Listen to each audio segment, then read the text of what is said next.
Wednesday, February 15th, and this is the Hendrick Hudson Board of Education meeting. Can I have a motion to open the meeting? Can I have a second? Second. All in favor? All right, the board is going to be entering executive session.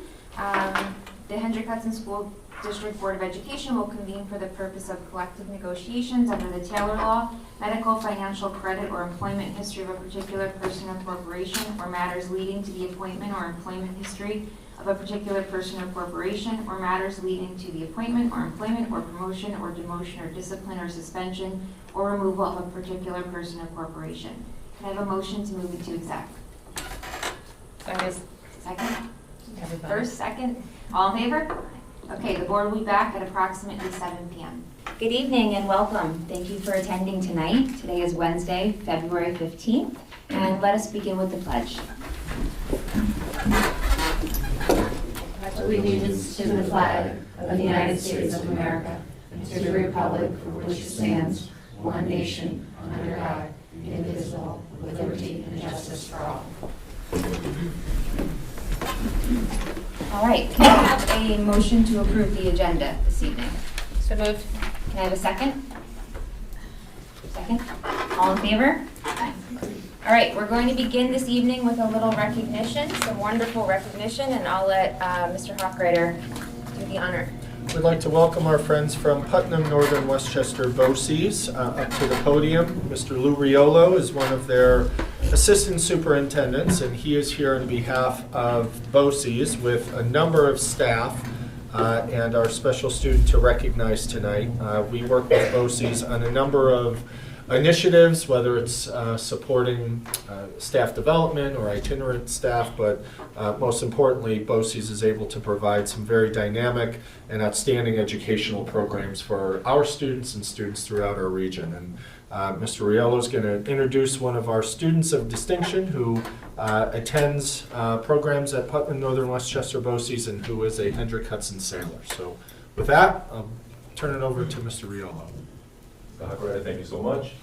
Board of Education trustees, we're really excited to be here. This is like one of the highlights every couple of months we do this, and so we're really excited about presenting your student to you.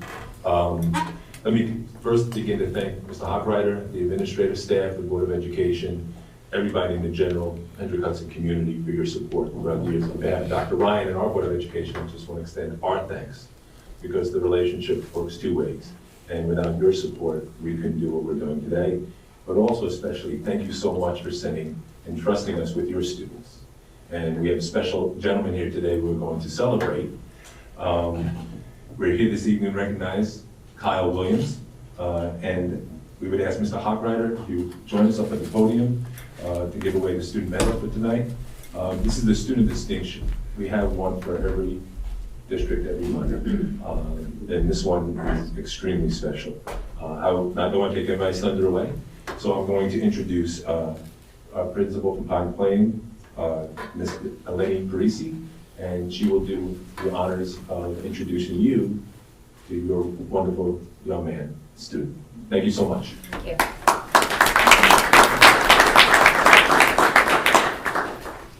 Thank you. Kyle Williams is a natural choice for Student of Distinction Award, according to his teacher, Jessica Petros. Not only is Kyle a hardworking and energetic student, he is also always willing and eager to help others. I have worked with Kyle since he began in the Pines Bridge program, and I've gotten to know him and watch him grow into the wonderful young man he is today, says Ms. Petros. He has become so much more independent over his years in Pines Bridge and takes pride in doing things for himself. Kyle loves to come to school each morning and will often greet teachers with a smile. He's very social and loves to interact with his classmates. He has a great sense of humor and a contagious laugh. Kyle is eager to volunteer in class and really loves participating. He has made so much progress in his therapies over the years, working hard on his goals. For these reasons and so many more, he is a perfect choice for the student of distinction. He is joined here today by his teacher, Ms. Jessica Petros, classroom aides, Ms. Janita Dela Cruz, Angela Forlivio, and Nancy Byrne, and nurse Layla DiMartino. He's also joined by his family, his mom and dad, and his little brother Matthew. And I do think Kyle would like to come up and say a few words to us. Congratulations, Kyle.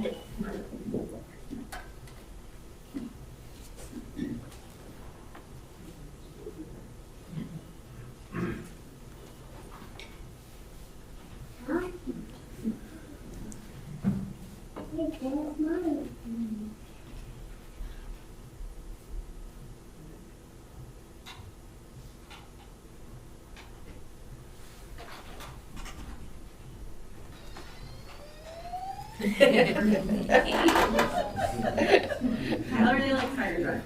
Who doesn't?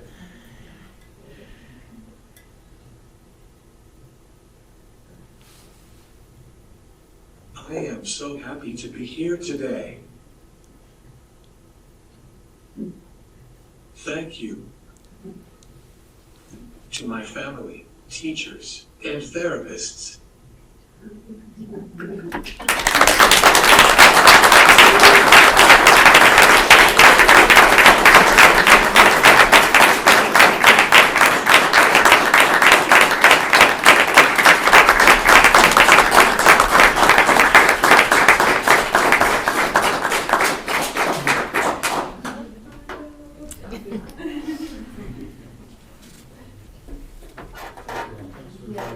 Thank you. Thank you so much.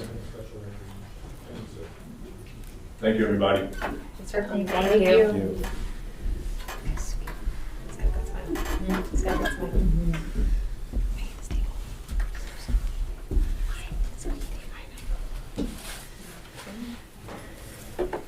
All right, thank you all for being here tonight. All right, this evening. Okay. All right, I'd like to call up Liz Gillia, our Director of Transportation. She's going to introduce Bus Patrol. Good evening, everybody, and thank you for allowing us the opportunity to come and let everybody know what Bus Patrol is all about and what our plan is and what the goals are that we're looking to set. Tonight from Bus Patrol, we have Jason Elan, who is the Head of External Affairs. Okay, Jason.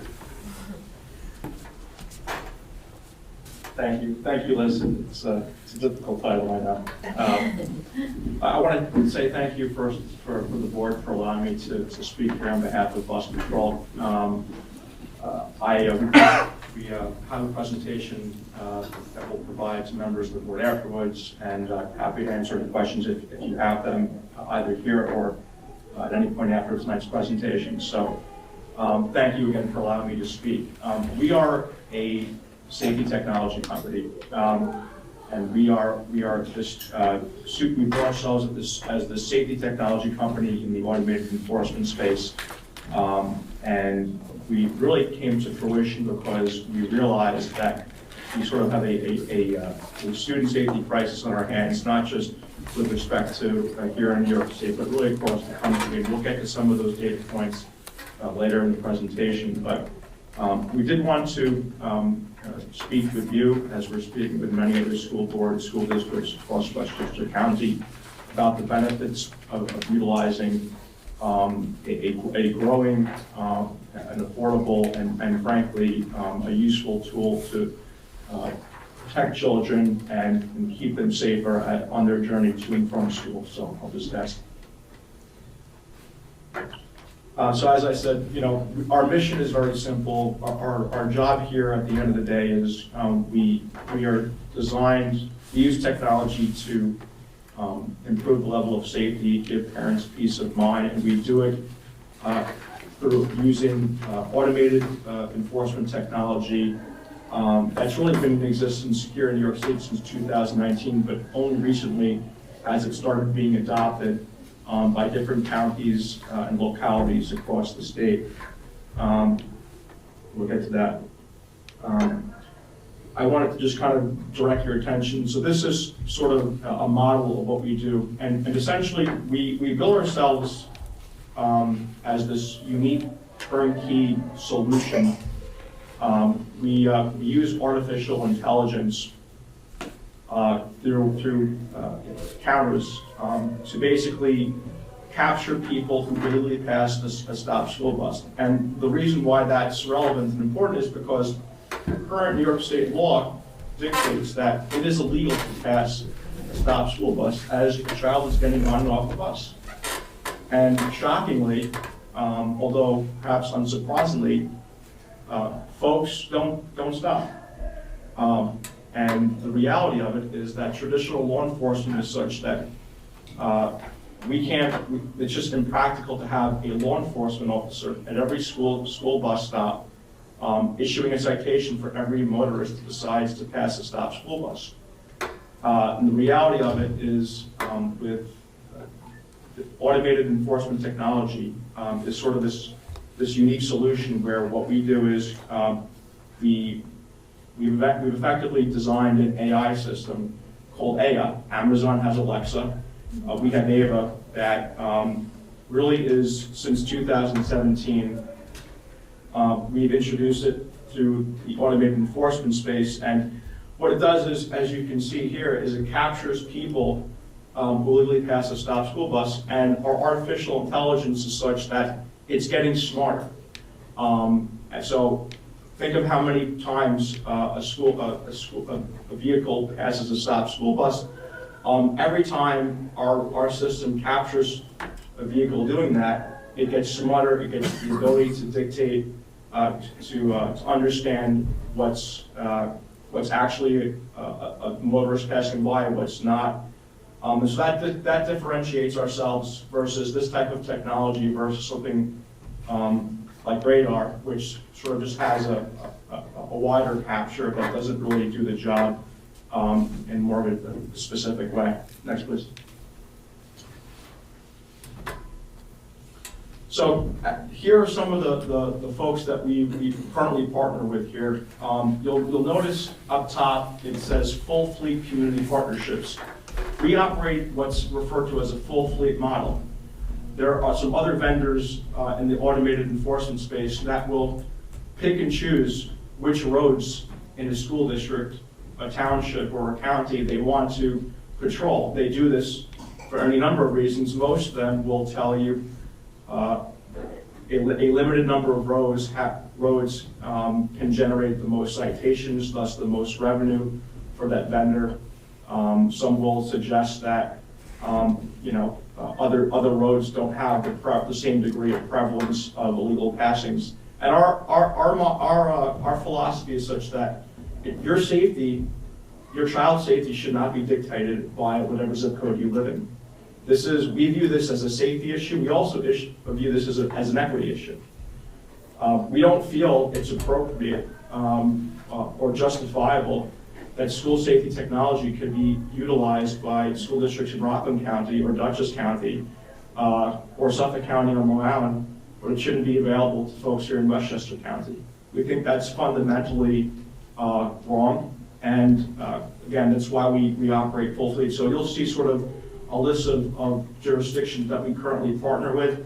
I mentioned Rockland County a moment ago. We are going to be meeting later this month with the county and school districts, and we are prepared to move forward with them. So the numbers that you see on the left-hand side, that's sort of a broad encapsulation of the buses that are currently outfitted across the state of New York.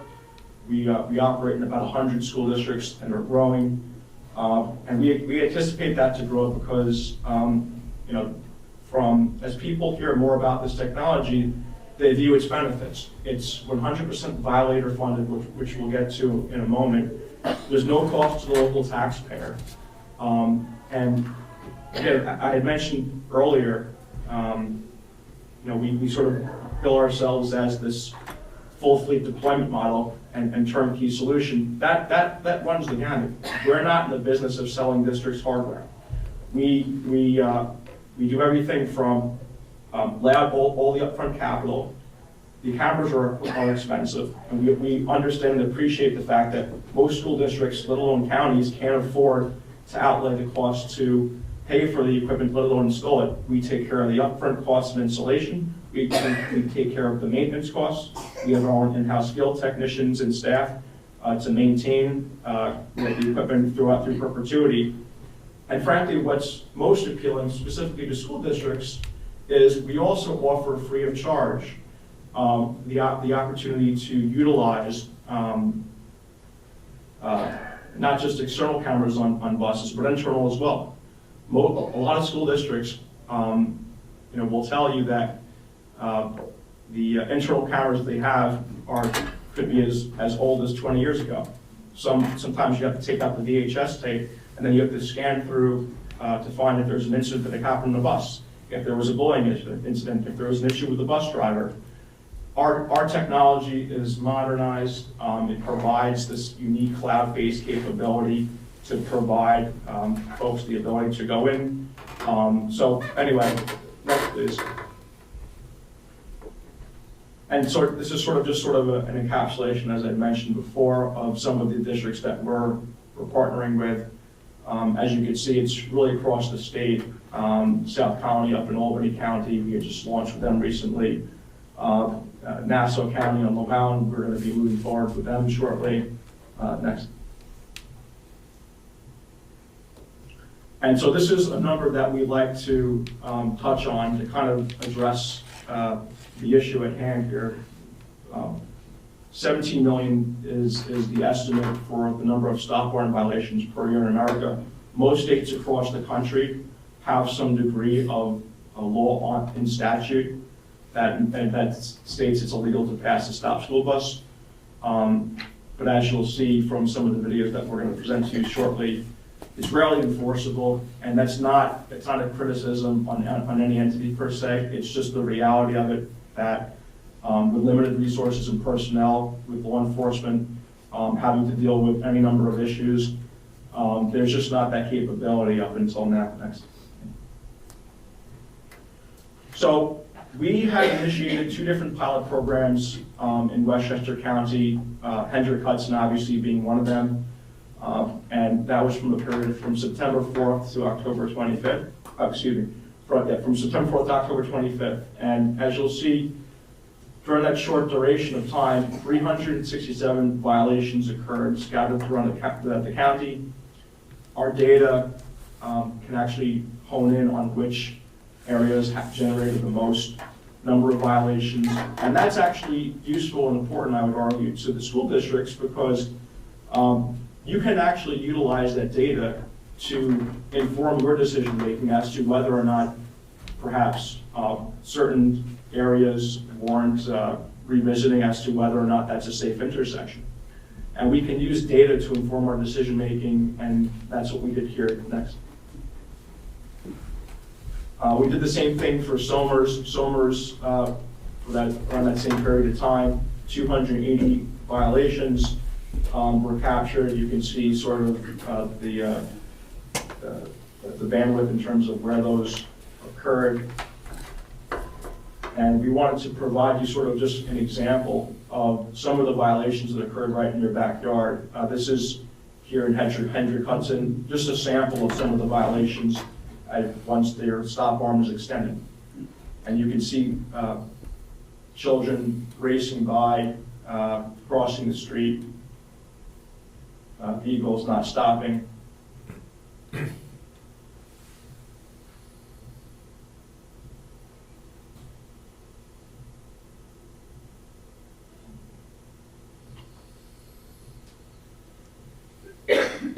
And these are actually not some of the more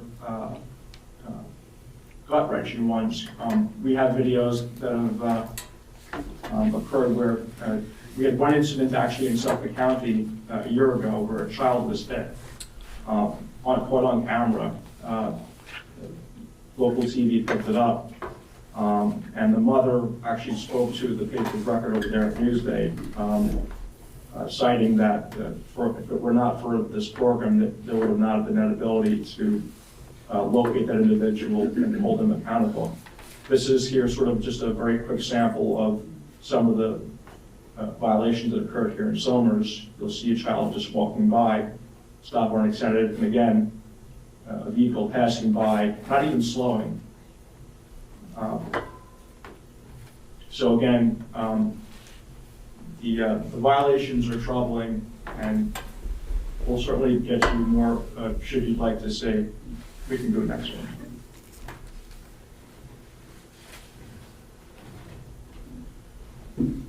I did want to get to this. The purpose of this program in and of itself is to reduce violations.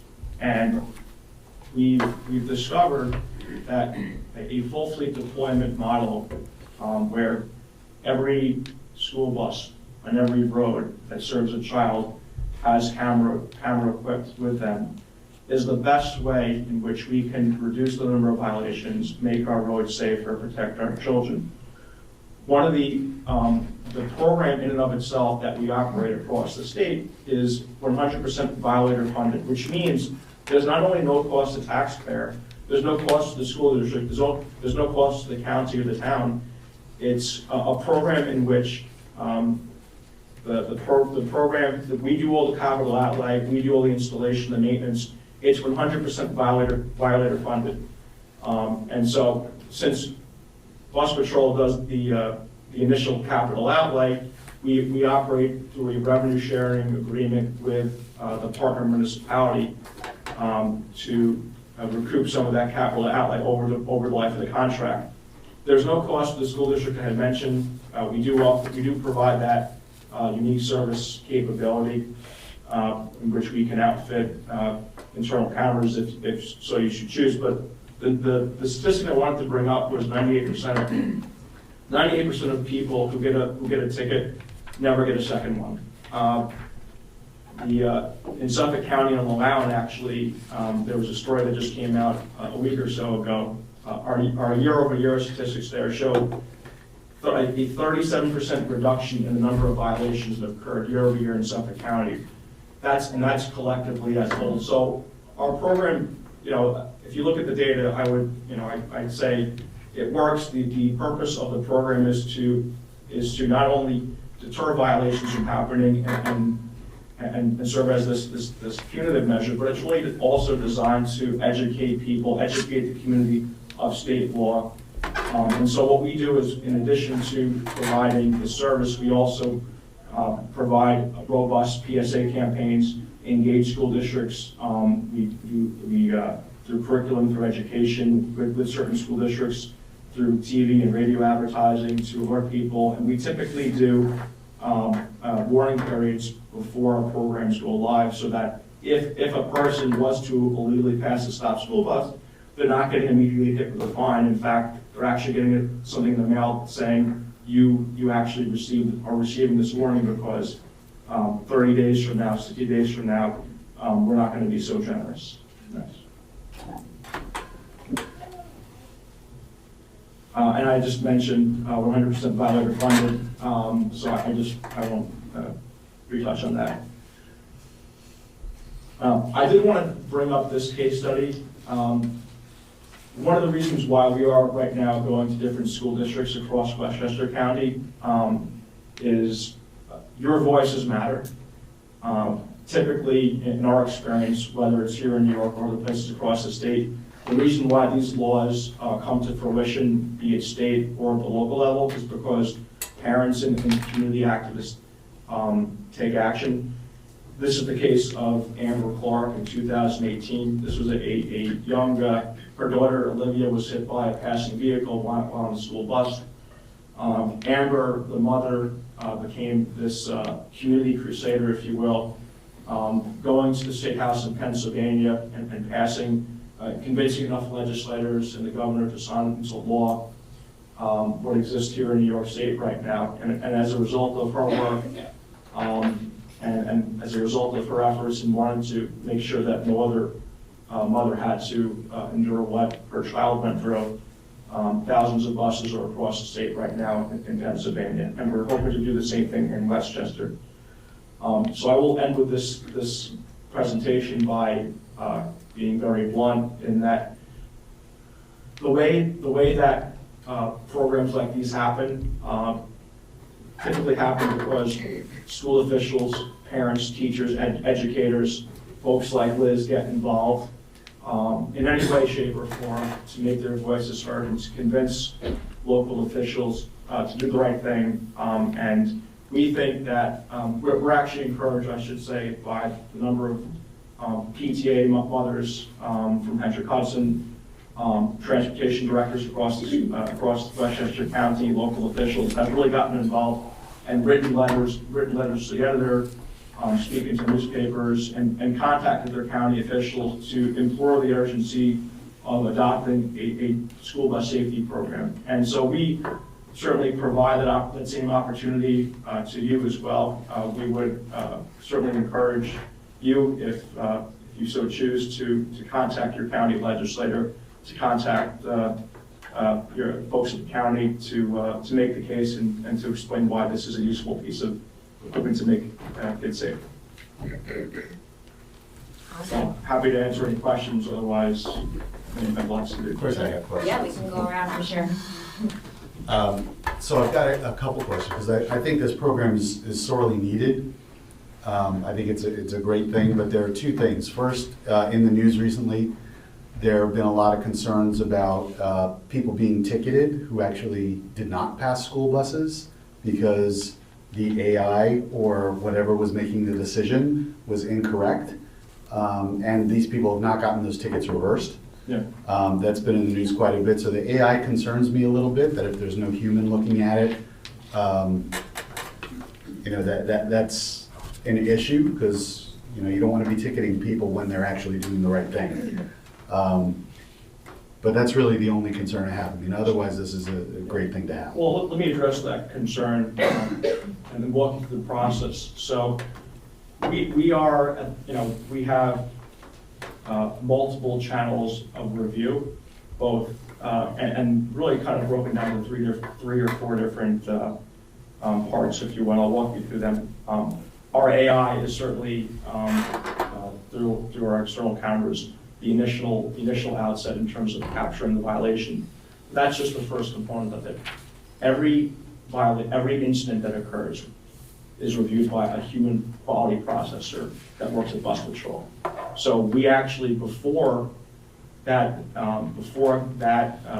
incident that's captured on camera is even sent to local law enforcement or whoever is actually determining whether or not that's a violation or not. We're doing that internally through a human level processor.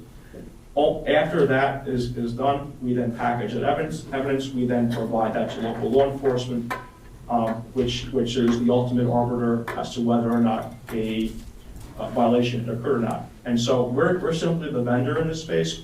We provide that to the local police. They have final discretion.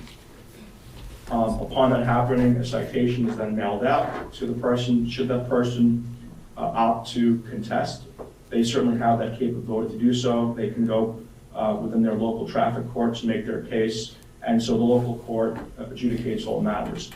With respect to certain things that have been in the news, I'm certainly aware of it. I actually used to work on Long Island. I grew up in Long Island, so I think some of the stuff that you're referencing occurred there recently. I would say that by and large, they're few and far between, but I can assure you that we are working with Suffolk County to make certain modifications that instill confidence in the program, and also make sure that we don't take away from the fact that we are trying to reduce violations. We're not in the business of gotcha tickets. That's not what we're here for. And so to the extent that we can do things and work with local officials and community partners to instill confidence that that's not the case, we will make those modifications, and that's happening as we speak right now.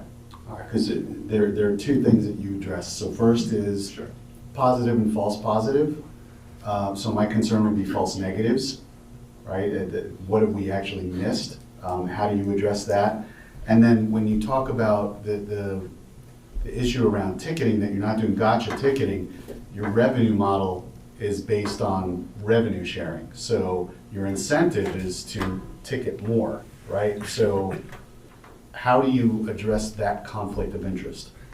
Yeah, and that's so our revenue model is that. At the end of the day, the reality of it's going to be, through the life of all of our programs, we bill it successful, and we make the case to local governments that we anticipate violations reducing year after year after year. Otherwise, the program is not successful. That is the mission of Bus Patrol, is to reduce the number of violations. It's going to be nearly impossible, one would argue, I would make the case that of violations reaching zero. But what we can do is we can do things to reduce those violations and get it to a point where people are more aware of the programs at hand. Look, the reality of it is we're sort of cognizant of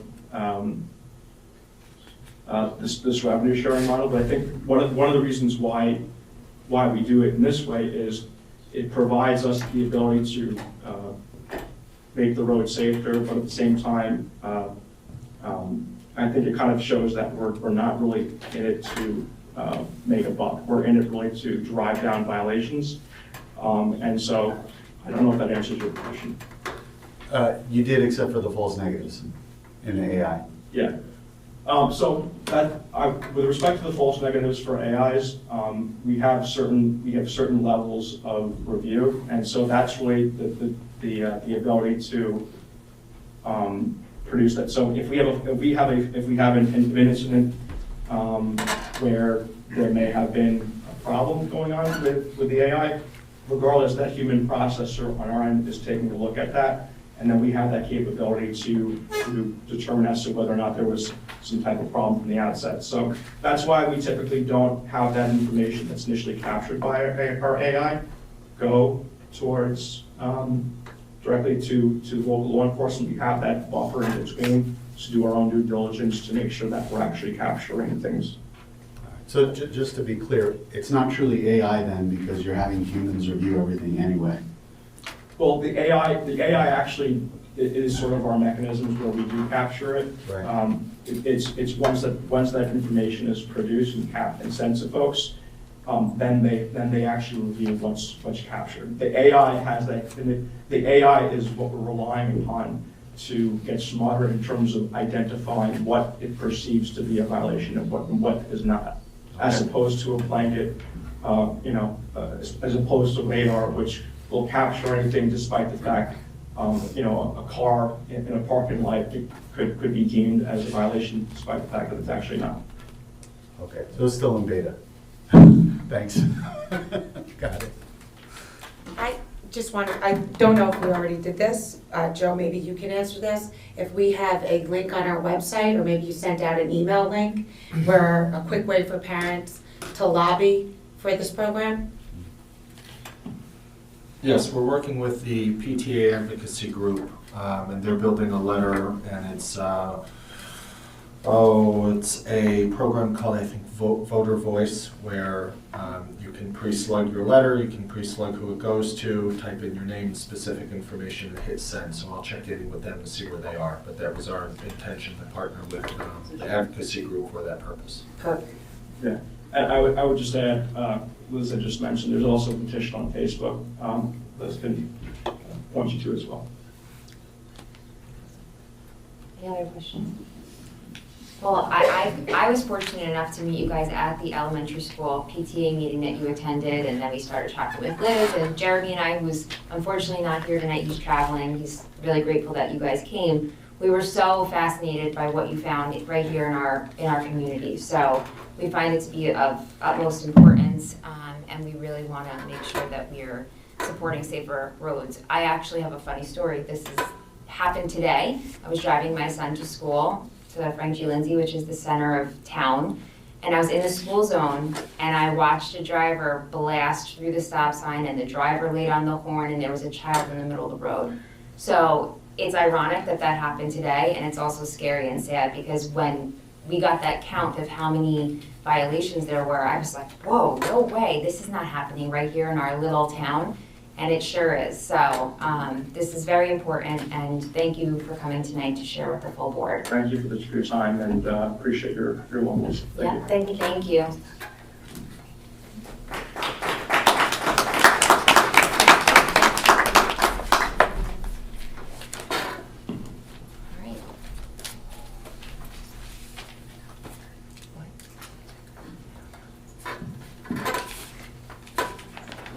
All right, before we move on to our audience comments, I want to just, I hope you don't mind, Dr. Becker is here. He came tonight to pay attention and tune in and be part of our bus patrol conversation because he knows it's a very important topic for the town of Portland. I don't know if you'd like to say something. Yeah, thank you. Sure, I'll be very brief. Yeah, of course. I appreciate the invitation to be here. Yeah. And I'm joined by Councilman Jacoby, also from the town board. So it's an interesting concept, and on paper it sounds good. I think the idea that you can do this and not have any expense to taxpayers is good. You do need to get an act of the county legislature to allow you to ticket for this. So I think the town board is going to be agnostic on this. We're here to help.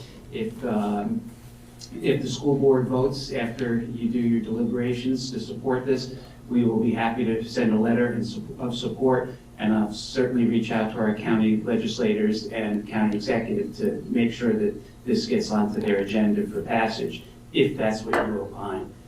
So any way we can help, we're here to do that. I Thank you. really appreciate it. Thank Thank you for being here tonight. Thank both of you. Thank you so much. Pleasure. Great. Okay, we're going to move on to audience comments for non-agenda items. I know we have a few people signed up to speak. I know we have a lot of frequent flyers here, so I won't read the whole spiel on our comment section, but we do ask that you sign up, which I think everybody has. We allot 15 minutes for the comment section. Each speaker will get 3 minutes. We ask that everyone be respectful and step up to the podium and state your name, and really keep to the 3 minutes so that we can keep on schedule tonight. Carmen, who's our first speaker? Our first speaker tonight is Dagmar Simmons.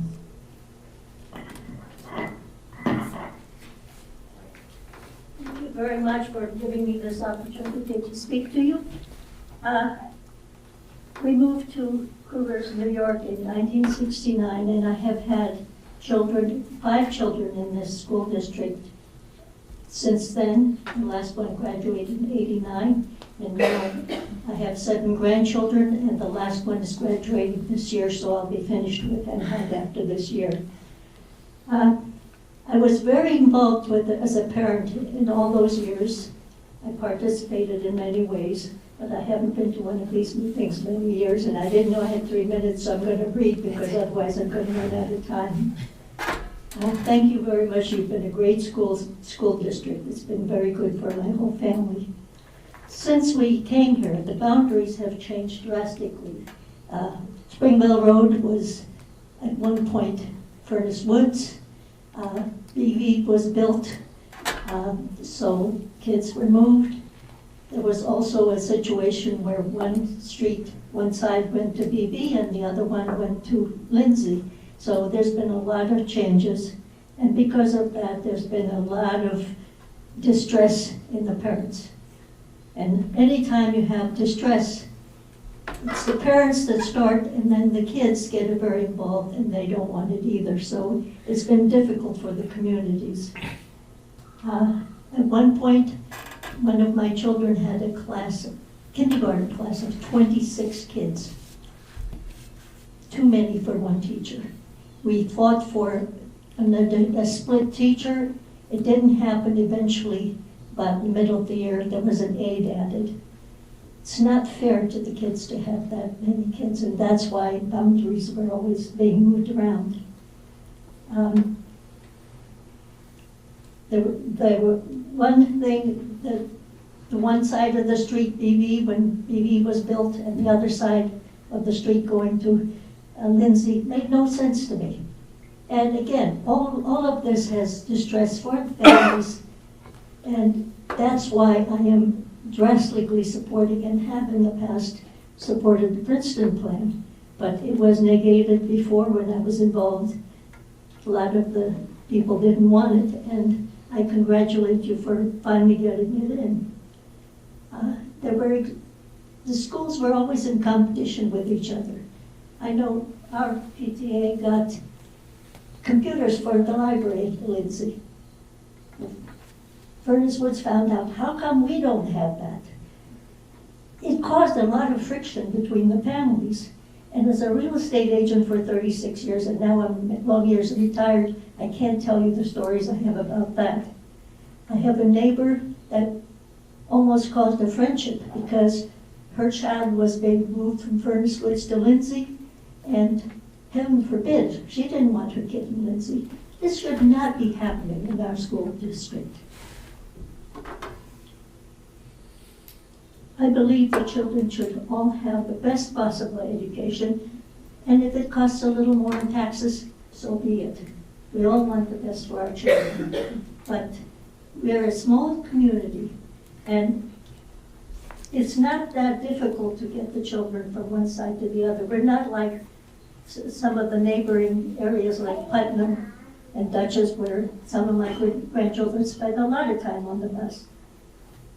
No child should be taken out of programs because they're in one school and not in another. And believe me, you can't make all three schools the same.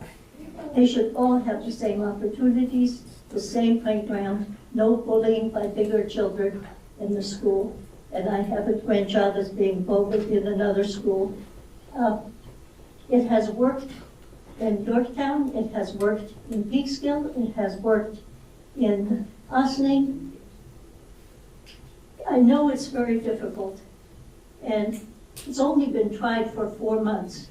So I don't see why we, at this point, would not give it more of a chance. People get used to these things, and kids are very adaptable. If the parents don't object, they don't know they're supposed to be against this. Thank you so much for coming and sharing with us. Thank you.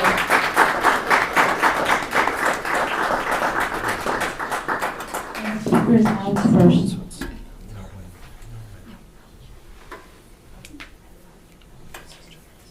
Hello, Alex First, Town of Cortland residents and headhunt parents. I'm here to express concern on the record regarding the hazardous environment surrounding the Indian Point Nuclear Power Plant and its proximity to BV Elementary School. On January 27th, a panel of medical experts unanimously agreed that BV should be closed during the decommissioning project. The school is situated only 4,000 feet from the plant. There is no school in the entire country that is this close to a nuclear power plant. The Decommissioning Oversight Board has yet to agree with this recommendation, nor has our superintendent or school board. Human health must be made the priority. Hazardous radioactive material can travel through contaminated dust and water, not to mention the heightened risk of a rupture, sinkhole, or explosion from the adjacent natural gas pipeline. Holtec has documented unplanned radiation releases that have contaminated their workers in its New Jersey and Massachusetts decommissioning sites. Why wouldn't Indian Point be next? These events are not made public until years after they occur, and we can only prevent them by acting now. The consequences could be irrevocable. At the most recent oversight meeting, Rich Baroni of Holtec stated that his company wants to operate ahead of schedule, discharging radioactive water into the Hudson River in August and starting heavy demolition this December. To protect our community, has the administration demanded these buildings be tented during demolition? Has BV been tested for radioactivity to obtain a baseline before this demolition begins? Does the district have an updated school safety plan? When will the community receive a statement from this body regarding the closure recommendation? We must act and stand unified for the safety of our children and our community. Thank you. Thank you.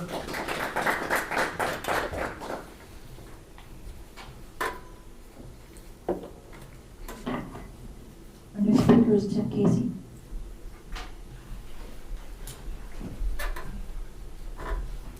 Good evening. Thank you again for the time to speak. I'm going to harp on the Princeton plan a little bit here. It's clear that the district is facing many issues, as we just heard, a very important one. But I want to talk a little bit, as I said, about the Princeton plan. Because I see it, all enacting the Princeton plan really did was to create another problem for this district. Rather than truly looking at the problems that exist, and I acknowledge those problems, they still exist. We took an easy way out. The Princeton plan was mostly presented as some magic formula to fix these equity problems and other things one side of the town wasn't getting, right? Keep hearing, let this play out. It's been 4 months, 5 months, 6 months, let it play out. Princeton Plan's been around for decades. Go down county, they enacted it 50 years ago. Look to Austin, look to Peekskill, you know that, it's around. It's not something new, okay? This was not about increasing the educational benefit. This was not about economics, as we are finding out. Not gonna harp on the economics part of it here. We know what the financial picture looks like, all right? We're simply trying to fit a square, or excuse me, a circle into a round peg into a square hole. Excuse me, got that jumbled up. It's not right for this district. And I also just want to address another misconception that's out there, that those of us speaking out against the Princeton plan are against change. I'm not against change. Change is good. Change is necessary, okay? But you can't have change just for the sake of change, okay? It doesn't work that way. As I mentioned, there's big issues facing this district. We wasted tons of time, almost 2 years now, with this plan, when we could have been working on real change for this district to make things happen, okay? Let's not waste another 2 years. Yeah, I keep hearing, just let it play out, let it go. We can't, okay? I'm still advocating for a community model, because that's what works best for my family, okay? Like everyone else in this room, and you'd be lying if you'd say differently, your child comes first. So that doesn't mean I don't care about the rest of the district. I'm all for one hen hut. I am, okay? But first and foremost, I need to do what's right for my family. And a lot of you do the same. Look in the mirror, swallow your pride, forget about what we did in the past, let's fix the mistakes, let's move forward together, all right? Thank you very much for your time. Thank you. Thank you. Our next speaker is Michelle Colville. Oh, this is so stressful. And you are a hard act to follow because I love your voice. So I am not going to be as eloquent as she was, nor as charming, and I'm just going to read my letter. And quickly, because I have a lot to say. I hope you're all well. As you know, I continue to support the current grade banding model because of its academic, emotional, and social benefits for children in the district. With this new model, we can finally truly be one hen hut.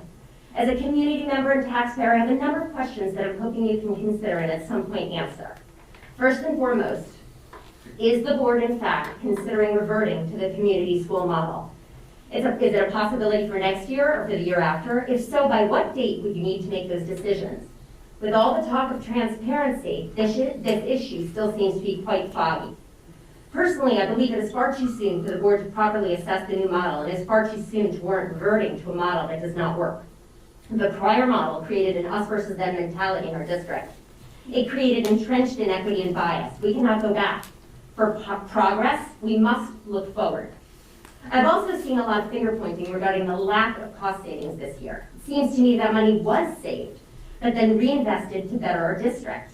We gained UPK, an enhanced STEM program, ICT in each school, smaller class sizes, and more. Some have pointed to bus monitors as a cost of the new system, but if we decide that they're needed for younger kids, they would be needed regardless of which model's in place. If the board is contemplating a change, we need to see realistic, well-researched estimates on the cost of reverting. A few meetings ago, there was an initial estimate that approximately 9 teachers would be needed. That cost alone was $722,000. I'm not surprised at the potential need for at least 3 new teachers per school. Seems to be a modest estimate. What would it cost if we account for everything else needed to offer equitable education for every student? A STEM lab in 3 schools, a new teaching kitchen in 3 schools, reading specialists in 3 schools, similar field trips, speakers, etc. I would guess that these costs would quickly add up. With a detailed budget, the efficiency of the grade banding model would soon become clear. Those efficiencies are already at work. There were smaller class caps this year without the need to hire additional teachers. That was a huge savings. Why would we want to look at a model that costs more money for larger class sizes? I would like to see the savings from the efficiency of the Princeton plan continue to be applied for improving and expanding educational opportunities. Things like teaching a second language, a broader STEM program, additional grade-specific music and arts programs, and so on. But the financial benefits of the Princeton plan are not the point. This plan allows us to change our culture of our district and create a just and equitable and inclusive environment for all our students. And that is invaluable. Thank you again for your consideration of these issues.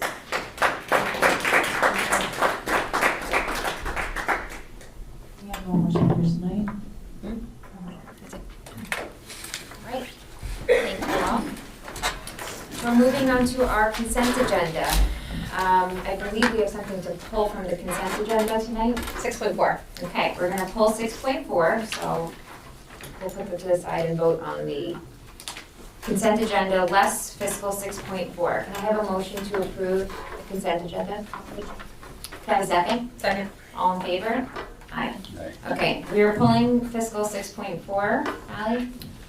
I just need to abstain from the bid for Renew Contracting for a conflict of interest. Okay, so Ally's abstaining. Can I have a motion to approve fiscal 6.4? Second? Jen? All in favor? Okay. Thank you, Ally. And I think we have some donations. I'll just find my copies so I can read them. Read them first. All right, the first donation is the Hendrick Hudson Community Education Foundation has made a second donation of $112.88 for the purchase of items relating to the Power of Poetry Outdoors program. Thank you. And then the second donation is the elementary PTA has donated $263.80 to subsidize the purchase of paint and painting supplies for the FGL hallway art project. Can I have a motion to approve the donations this evening? Can I have a second? Second. All in favor? Awesome. All right, now we move to the superintendent's report. I'm going to ask Margaret to give an update on pre-K. We have some developments in terms of potential partners and timelines and those sort of things, so I'll let her walk us through our status. Okay, good evening, everyone. So this is a busy week for UPK. We are closing our RFP process Friday at 4 o'clock. We hope to have some bids in. We have one already that has been delivered. We've been contacted by a couple more. Hopefully they will submit, and we will see what that ends up looking like when we come back from the break and begin to examine and compare, make sure everybody meets the requirements that New York State sets forth, and go forward from there. We also are getting our expansion grant out this week. Hopefully by late tomorrow, it will be up to our reviewer. I think that process begins the beginning of March, so we won't hear back right away, but we'll see if we have any luck obtaining more funding for seats. Other than that, we continue to have many calls and many emails each day asking what is happening with pre-K. I explained that, where our RFP process is out, we are still waiting for the board to give us approval to run the district program next year, but we have bids out to hopefully partner with people from the outside. And I asked them to check the website, which of course would show the status, and to feel free to call back at any point in time. So we are in contact with many folks.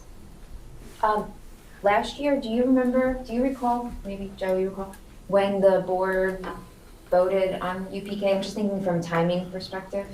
I think it was February, because we had to get everything together, and the lottery was pulled in April. And then we had to go back out because we had a second round of funding that expanded the seats. I think it was the first week of March. Okay. Late February or March. Okay. So that's. Yep. Are there questions from the board that so regardless of waiting for these, for the RFP results, right? I mean, we know that if we're doing in-house UPK, we know what the costs associated are. I believe we went over those. Are there questions from the trustees? Because we do need to make decisions. Right, we saw your preliminary budget, with the budget presentation you're making for next year. I think it's in 2 weeks. Are you gonna have detailed numbers for us to discuss and consider? If you'd like to add that, we haven't done it in the past, but we're looking at a draft right now, so certainly we can add that as a slide. I think it would be helpful, thank you. I think that It's maybe gonna be March 8th or something, I don't know. Okay. I forget what day, the 1st or 8th. Yeah. Did we confirm we can go to 36? We can go, so it's 18 with one TA. If you go over that, you So need they two let us TAs. have, they let us have 2 more students. Exactly, Okay. yes. Yeah, I think one of the interests was to see who from the outside wanted to participate to see what the potential number of seats would be. And then we would have a better idea, if we were to do an in-house program, how many sections, those sort of things. So by Friday, we'll know. We'll know who's interested and qualified, and then we'll be able to plan backwards in terms of what the total number of seats would be for families going to community programs versus, right now, we're looking at 2 classrooms of 18 each. So I think that a few things. I think that we're gonna add in a meeting on March 1st, right? So I think on that night, it'll be important that we have more discussion if Margaret has back the finalists per se, so that we can move the conversation along. And I also want to be very clear, and the board doesn't not like pre-K or UPK or free pre-K or any of it. It's really about, we're going through the budget process. We need to understand where all the financials fall, because unfortunately the money that we get doesn't cover every bit of it. So we have to factor every dollar that we put into the budget in and make sure that, we're spending our money in all the right places. So it's not that we're sitting here not making a decision, it's that it all has to fall together. So as Erica mentioned, there's going to be a budget presentation for curriculum, and hopefully by then we can really evaluate what sort of decisions we can make. The last time that we met, I'm going to go back to something Stephanie had asked, just to close all the open conversations. She had requested that we spread a little bit farther south, so Ossining was included. We've sent, look, we have actually emailed the proposal. Again, it is available publicly, we're required to do that. I think the southernmost potential partner might be in Briarcliff, because, they border each other. So they have a Briarcliff address, but they're Ossining.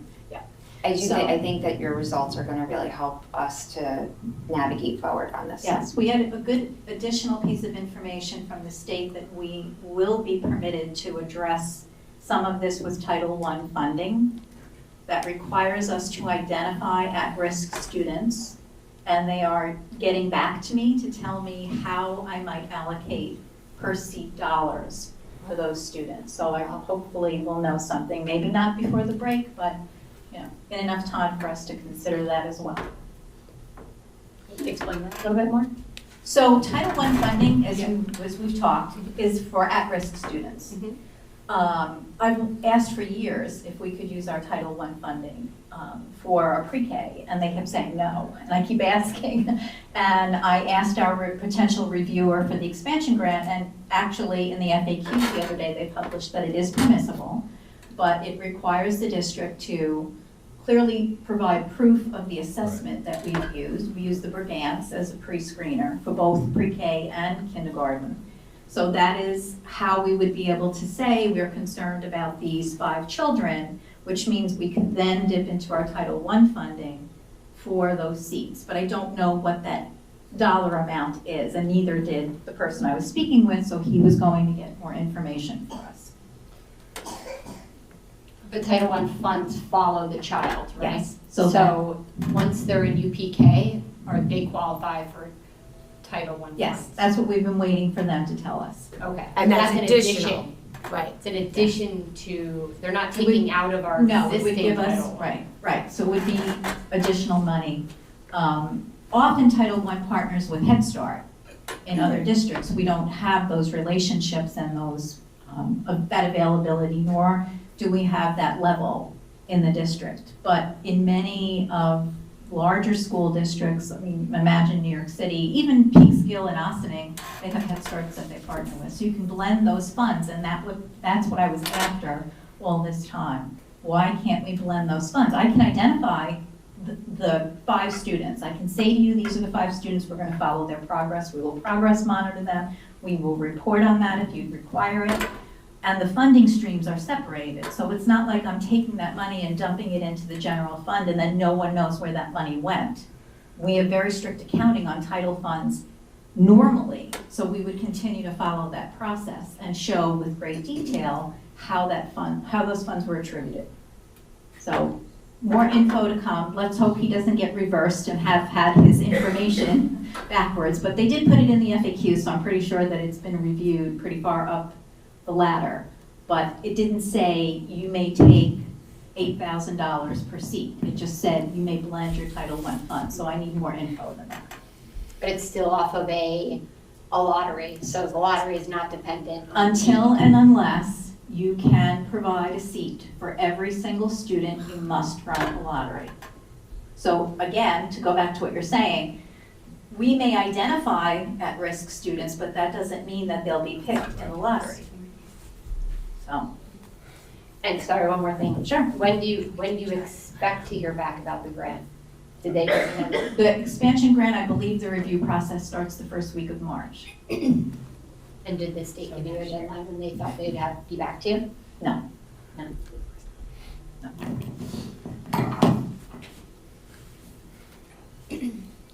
Thank you. Yeah, right now. The other update I have that didn't make it on the agenda is with regards to Indian Point. So on Friday, I believe it was, the chair of the Decommissioning Oversight Board asked me to set up a call with our PTA advocacy leader, Janine Eichenholz. And we're planning with members of the Decommissioning Oversight Board to host a series of parent meetings, both virtual and in person. Certainly we've heard the call for increased attention to BV, especially as Holtec gets closer to the demolition phase of decommissioning. And demolition phase in this case means they are very strategic and surgical takedown of the domes that once hold the nuclear reactors. So we have heard from many families. We heard from one tonight, and certainly myself and the board has been receiving emails. So the oversight board meetings are very, they're very sterile. If you've attended any at the town hall or if you have watched online, they're very, very heavy in terms of content and science, and there are a lot of different opinions and different positions.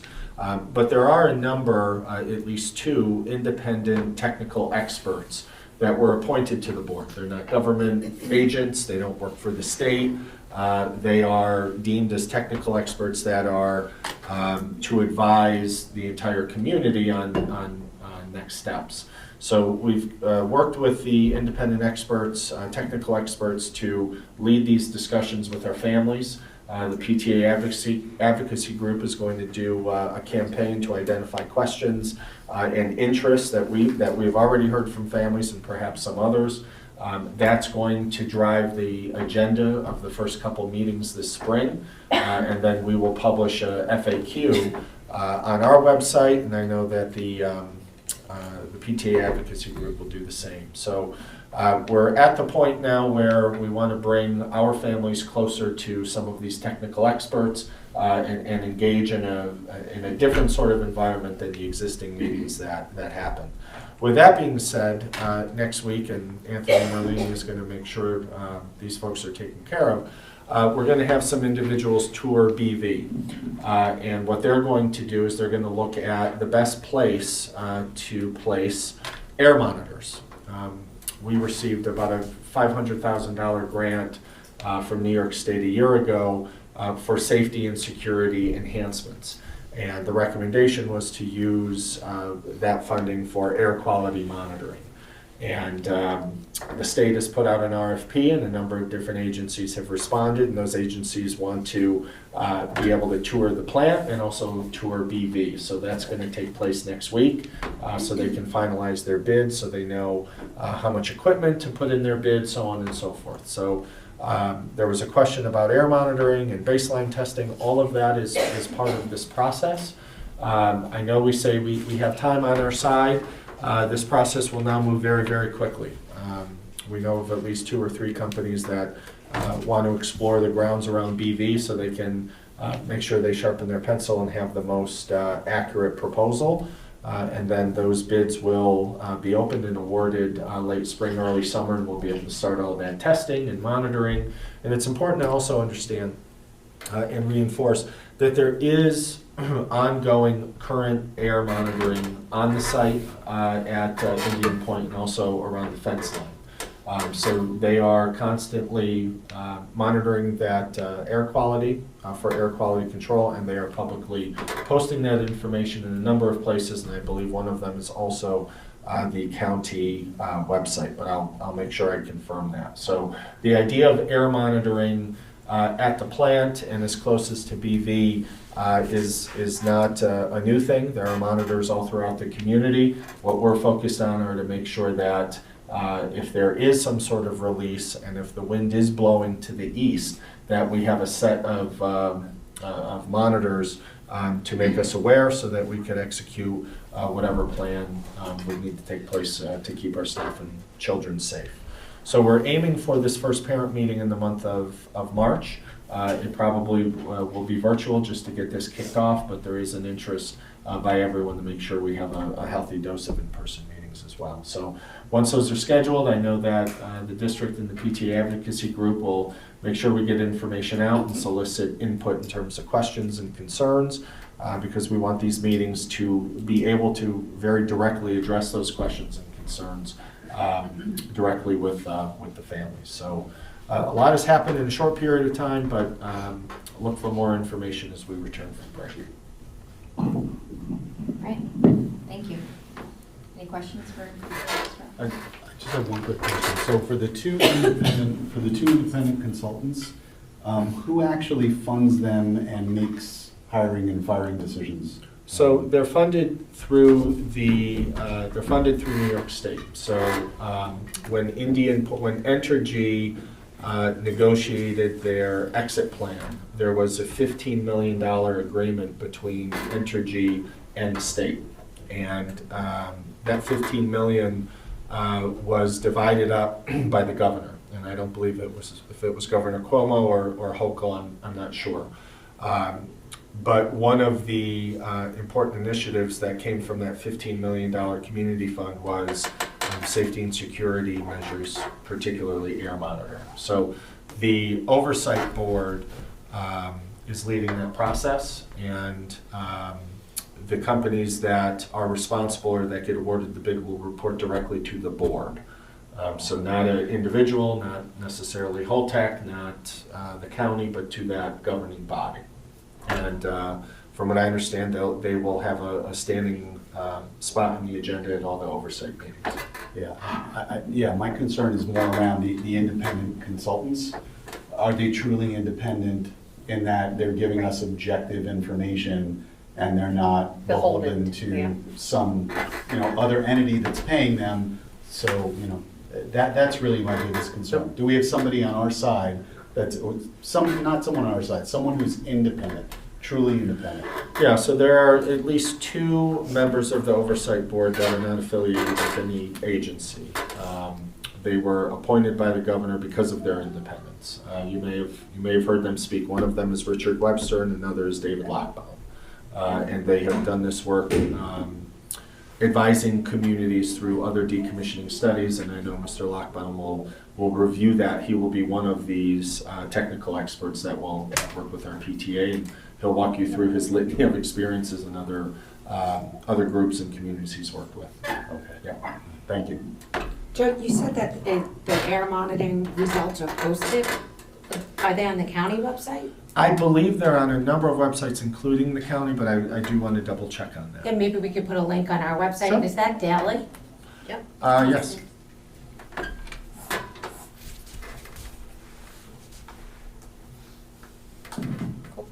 All right. Okay, we're going to move on to this evening's presentations, and we'll begin with the technology budget. We have Ms. Benita with us.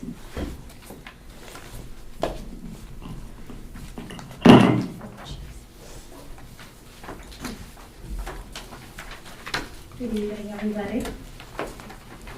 Thank you for letting me present the technology budget for 23-24. I'll go through the slides, but I'll go slow. If you have any questions, please stop me, or we can ask the questions at the end. So we'll start with the budget goals. Most of them you have already seen, because we always reevaluate the costs and services that we receive from different vendors.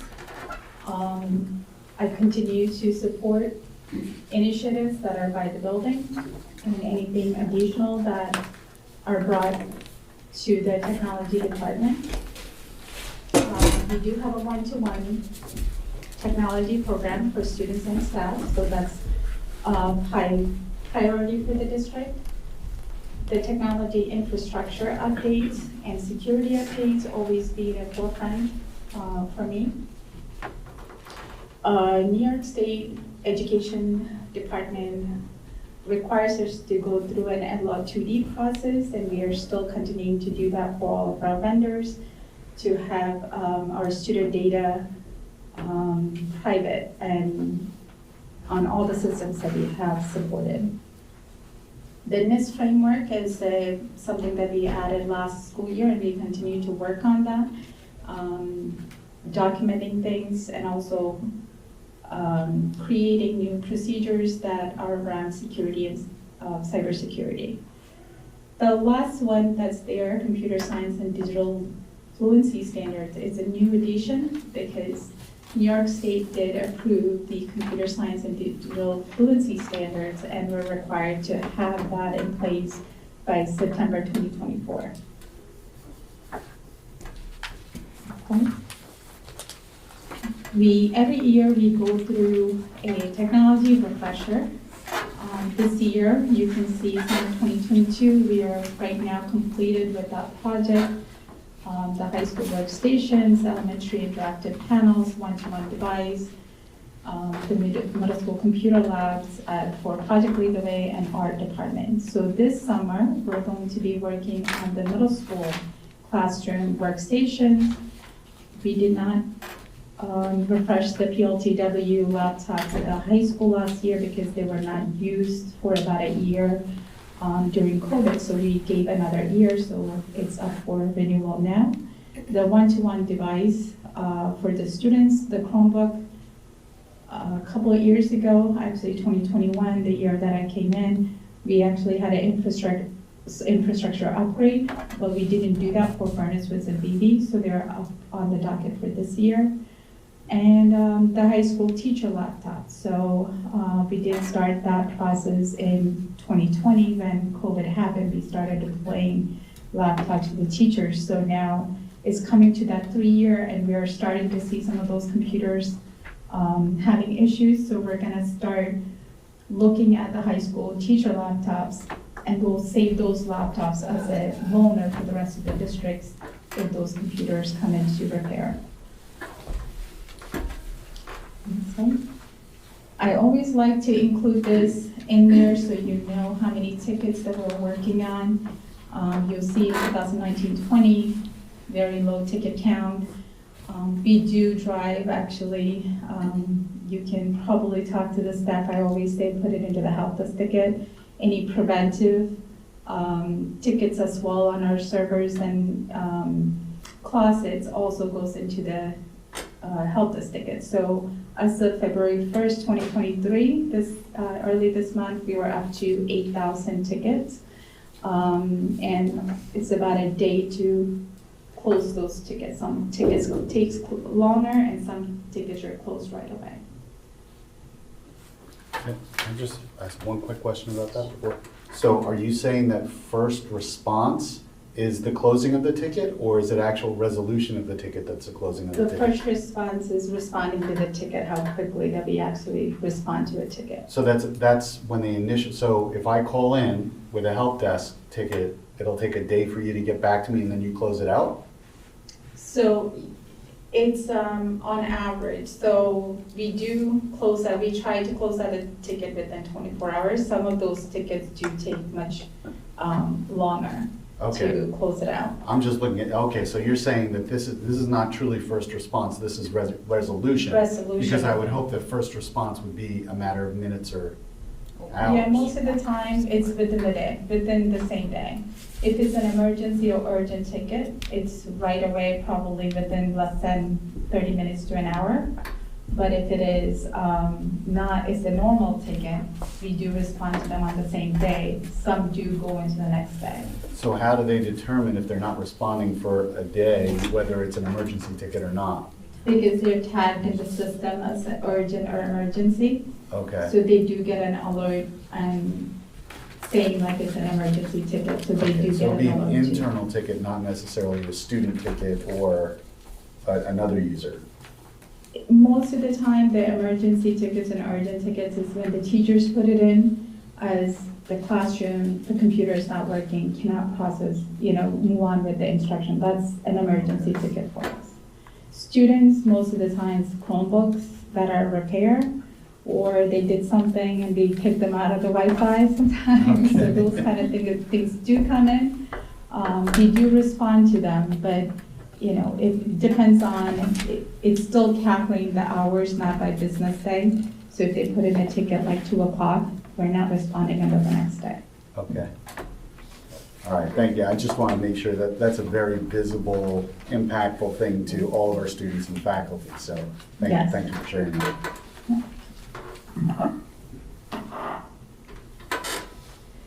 So one of the line items that I have is the hardware details. So there's no change in the hardware detail because usually that's used for emergency purposes. And if it's not spent, we usually use them at the end of the year for hardware, and then we don't use that for the leads. So there's no change in that line item.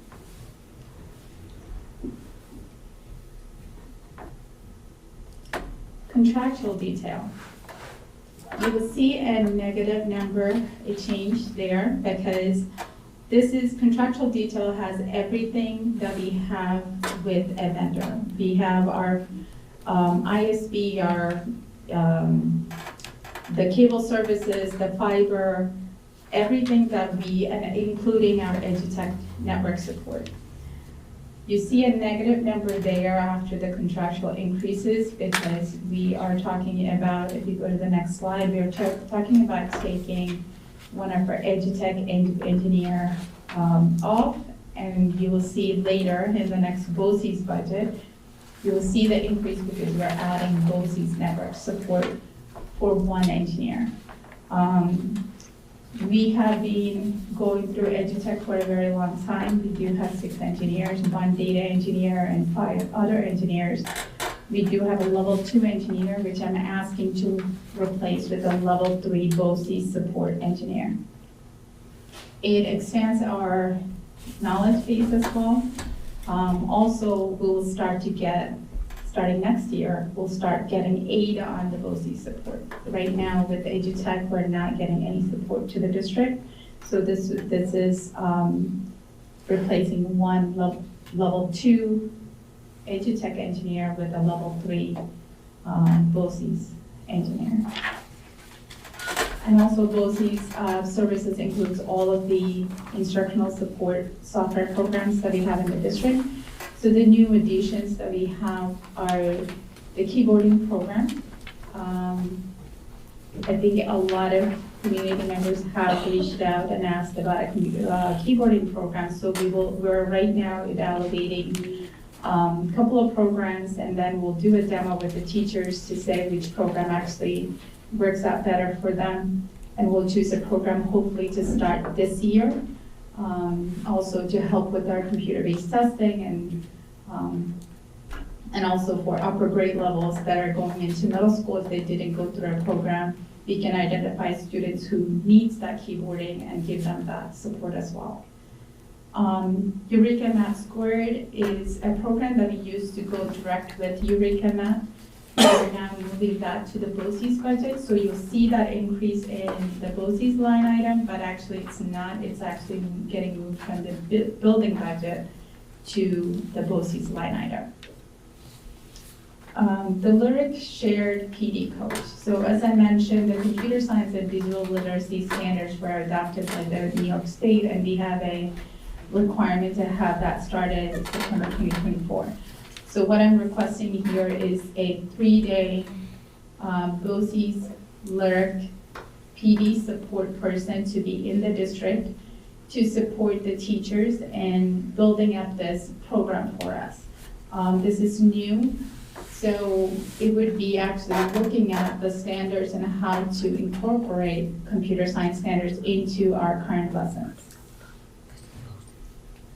And the final thing, the network administrator that I talked about for BOCES support, and I do see the total cost is a very high number, but you will start to see that aid built in the following year. And also, right now we do buy through Chase loan for all of our hardware purchases, which we don't get an aid on. So all of these Chromebooks and laptops and workstations that we buy, now we can buy it through BOCES and get an aid on that too.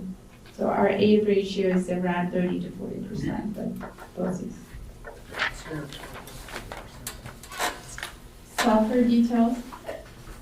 Software is basically anything that we cannot buy through BOCES, and we're going to work with the company. Because they don't have they don't have a contract with the vendor directly. So there's an increase in there, and the next page actually talks about what those items are. Codalicious is a program that we started using in our K-8 STEAM classrooms.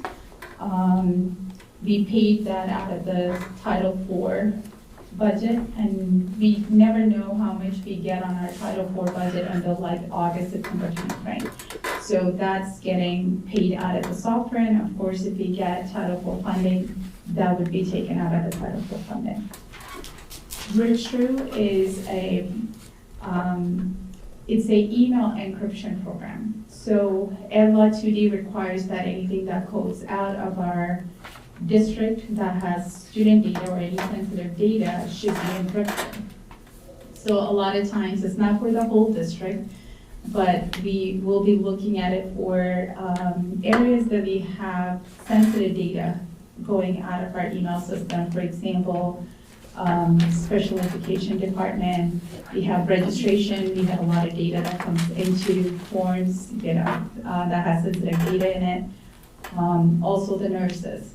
So those 3 departments, we're going to be looking at putting Virtru in place that when a person sends out an email, we can encrypt that data that's going out of our district, and also we can put a public facing on our website to say if you're sending something to the nurse's office, on the nurse's website we can say, use the Virtru to send us the information so we can encrypt that data. Supplies, there's no change in the supplies. If you remember last year when I talked about Chromebooks and repairs, which is a big technology nightmare these days, especially with our middle schoolers. So the supplies that we should be seeing an decrease next year, but this year we're starting to build in warranty for our Chromebooks for 4 years directly with Dell. So hopefully by next year, that was only started last year. So hopefully by next year, we start to see a decrease in the supplies. Usually that's mostly Chromebook parts and power cords and cables and things like that. And the lease details, I talked about it a little while ago.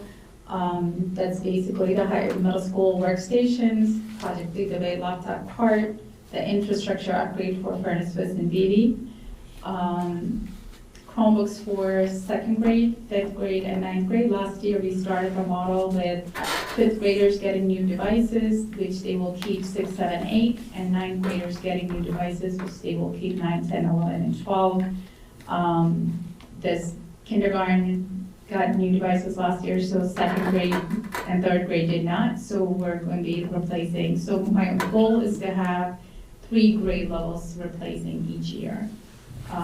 So we are kind of consistent on that spending each year. So overall, you can see each line item that I talked about, and overall budget increase of 19.31%.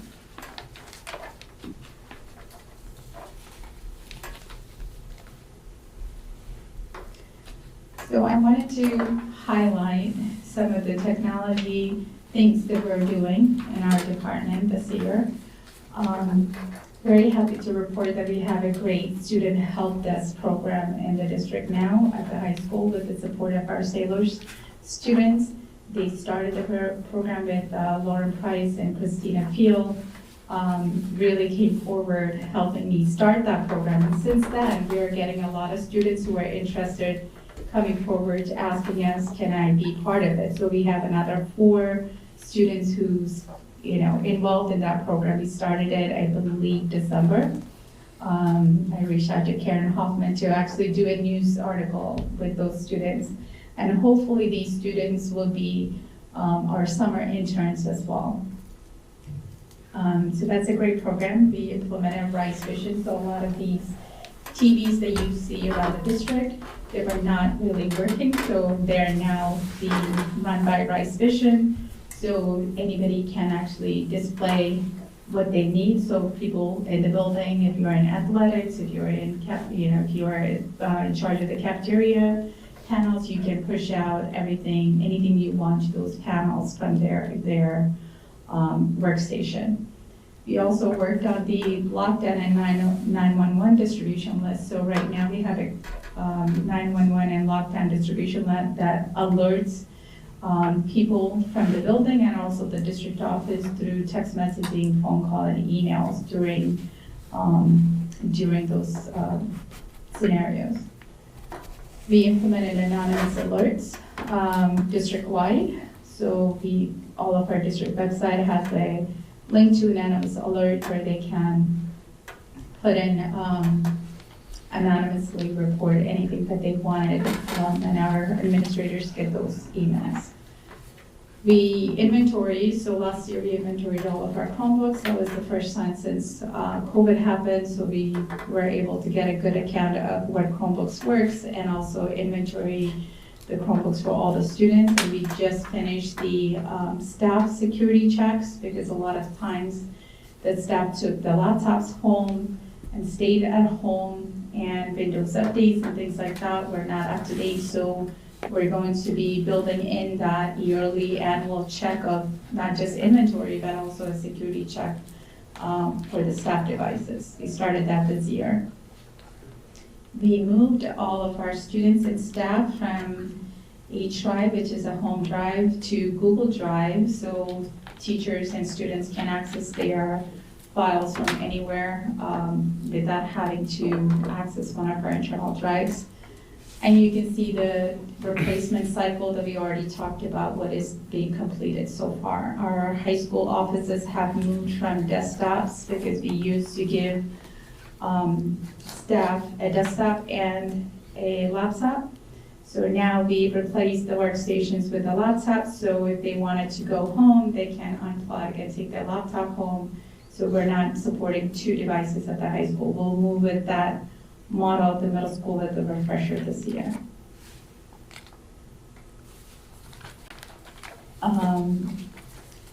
And cybersecurity wise, we have done, we actually done a redundant network. We are right now working with our ISB was First Light. We're right now finishing the work with LightPath for a second ISB. The Wi-Fi streaming, so we used to have 6 networks. If you actually were connecting to our Wi-Fi, you would see Guest Network, Chrome Network, Henhead Schools Network, all different kinds of network. So we now have it streamlined to just the Hendrick Hudson School District. If you are a staff or student in the district, you can use your username and password to get into that network and have access to the network. And the Henhead Guest account is basically you can get a 24-hour access on our network with limited for vendors and presenters that are coming into the network. We rolled out successfully BYOD to the district for grades 9 through 12. Our students were bringing their devices, but even last year, but now we know exactly who's bringing their device, who's using our devices. About 30% of our high school students bring their own devices. Cybersecurity was a major forefront for me this year. So we disabled remote Chrome desktop, which basically means that if you are at home, you can connect to computers in the district. We disabled that and replaced it with VPN for administrators mainly.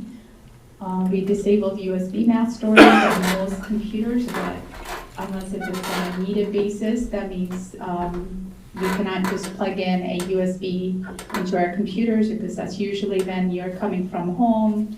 We don't really trust what's coming from your home and plugging it into our district network. So we disabled that. We conducted an internal pen testing. We did do multiple phishing campaigns, basically asking, and we have results for all of that. We implemented network access control system. That means you cannot just come and plug in, like Greg knows, cannot just plug in a computer to our network without us allowing that IP or MAC address into our system. We applied email restriction for our students because our students had email K-12. We don't need to have emails for our K-3 students because they really should not be getting emails from the district. So we disabled that for fourth through 8th graders.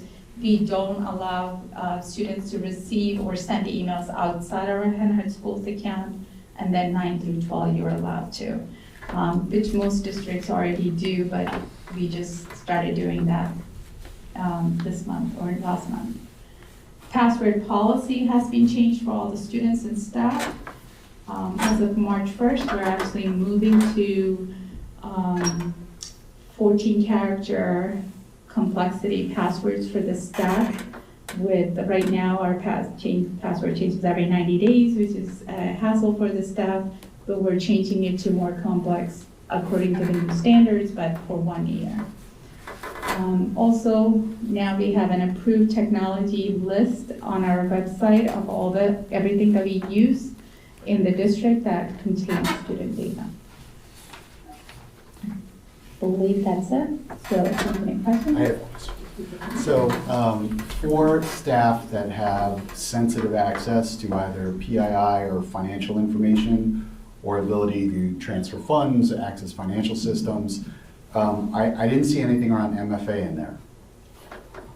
It's interesting you asked that question. So MFA is the next on my list to go that route. We've been collecting a lot of information on which systems actually have MFA. Wait, for the, yeah, the normal people. Multi-factor I'm authentication. sorry, Okay. multi-factor authentication, I apologize. That's what I call it. So definitely we are going to be moving. We did turn on Google multi-factor authentication. We don't require it. We will be working with especially the administrators to make sure that they're going to start doing that. We did have to tighten our Wi-Fi access because sometimes when you get those MFAs, you need to have Wi-Fi service to do that. So that was the Wi-Fi changes that we made. We will be looking at MFA through Microsoft Azure. Okay. We just started the deployment of Azure, so we would be looking at that as well.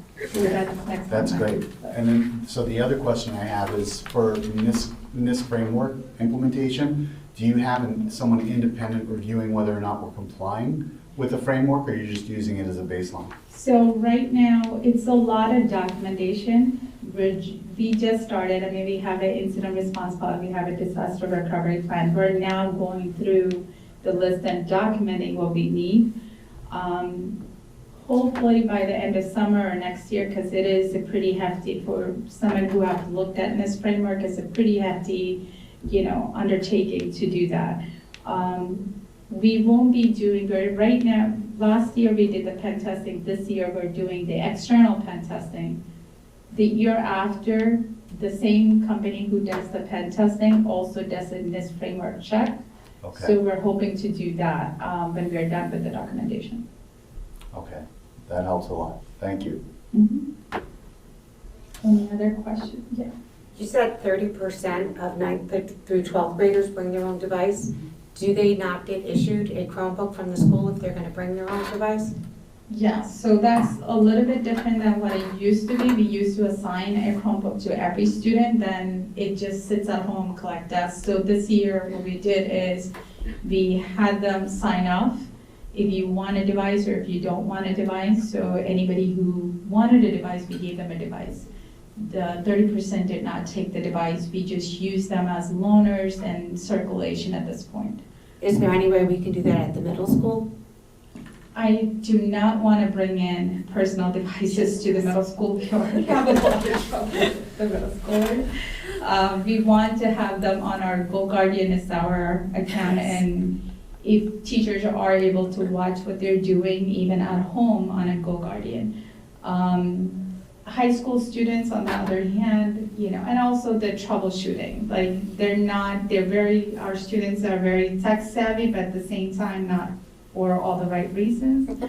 So connecting to our Wi-Fi is always a problem as well. So we don't want to take that chance at the middle school. We still want to be able to have some control. And we do state testing up to 8th grade. We do iReady assessment, things like that, so we have control over the devices that we're deploying for those purposes as well. Okay. I have a follow-up question about middle school specifically. I have two of them actually. One is, okay, middle school students, are they having a more difficult time because they don't have backpacks to carry the Chromebooks around? Are they walking through school carrying these Chromebooks with a charger, every single one of them? No charger. No charger. They don't need chargers? They come charged. Classrooms have Yeah. chargers. Oh, I don't know, because 2 years, 3 years ago, my kids had to carry them, right? No. So Lauren, Ms. Collins and I have talked about it several times this year. It's a number of reasons. They don't have a backpack, but at the same time, we're actually the 5th grade devices that are in classes right now. Before they leave, I'm actually putting a cover on them. Okay. So they will keep that for 6, 7, and 8. So hopefully that would help. The other thing, we did deploy chargers last year, 2 per classroom, so they don't have to go to the library to charge, so they do have that. Next year, the 8th graders were getting new devices for 9th grade. We're gonna keep those devices, so we should hopefully, working devices, about 150. We're gonna deploy 2 of those to each one of the classrooms, so that way there's a loaner device in the classroom without having to travel. So I think that not having the backpack, but also the tables, what I'm hearing is when they're writing their, Small. it falls off and then, damages. But we're hoping that putting a cover on it will help with that. I think they do, we have looked at different types of covers for the laptop Chromebooks, and we think hopefully we'll have a decrease in the number of devices that are breaking. And also we would have more devices covered through the Dell warranty, which helps with, there's a better turnaround for me through Dell for a device repair than our Worth Avenue insurance that we currently have. And the other middle school question, I think it's elementary as well, but are we rolling out testing online this year? Does New York State have, do we have to do it by a certain date? And what grades are doing it this year? So this year, we did a simulation testing for 3rd grade, 5th grade, and 6th grade. It was more for me, for our network and our Wi-Fi and our, Chromebooks to, whether they work or not. 6th grade, 5th grade, we didn't have any issues. 3rd grade, because of the keyboarding factor, we wanted to roll back. So they will be doing paper testing this year.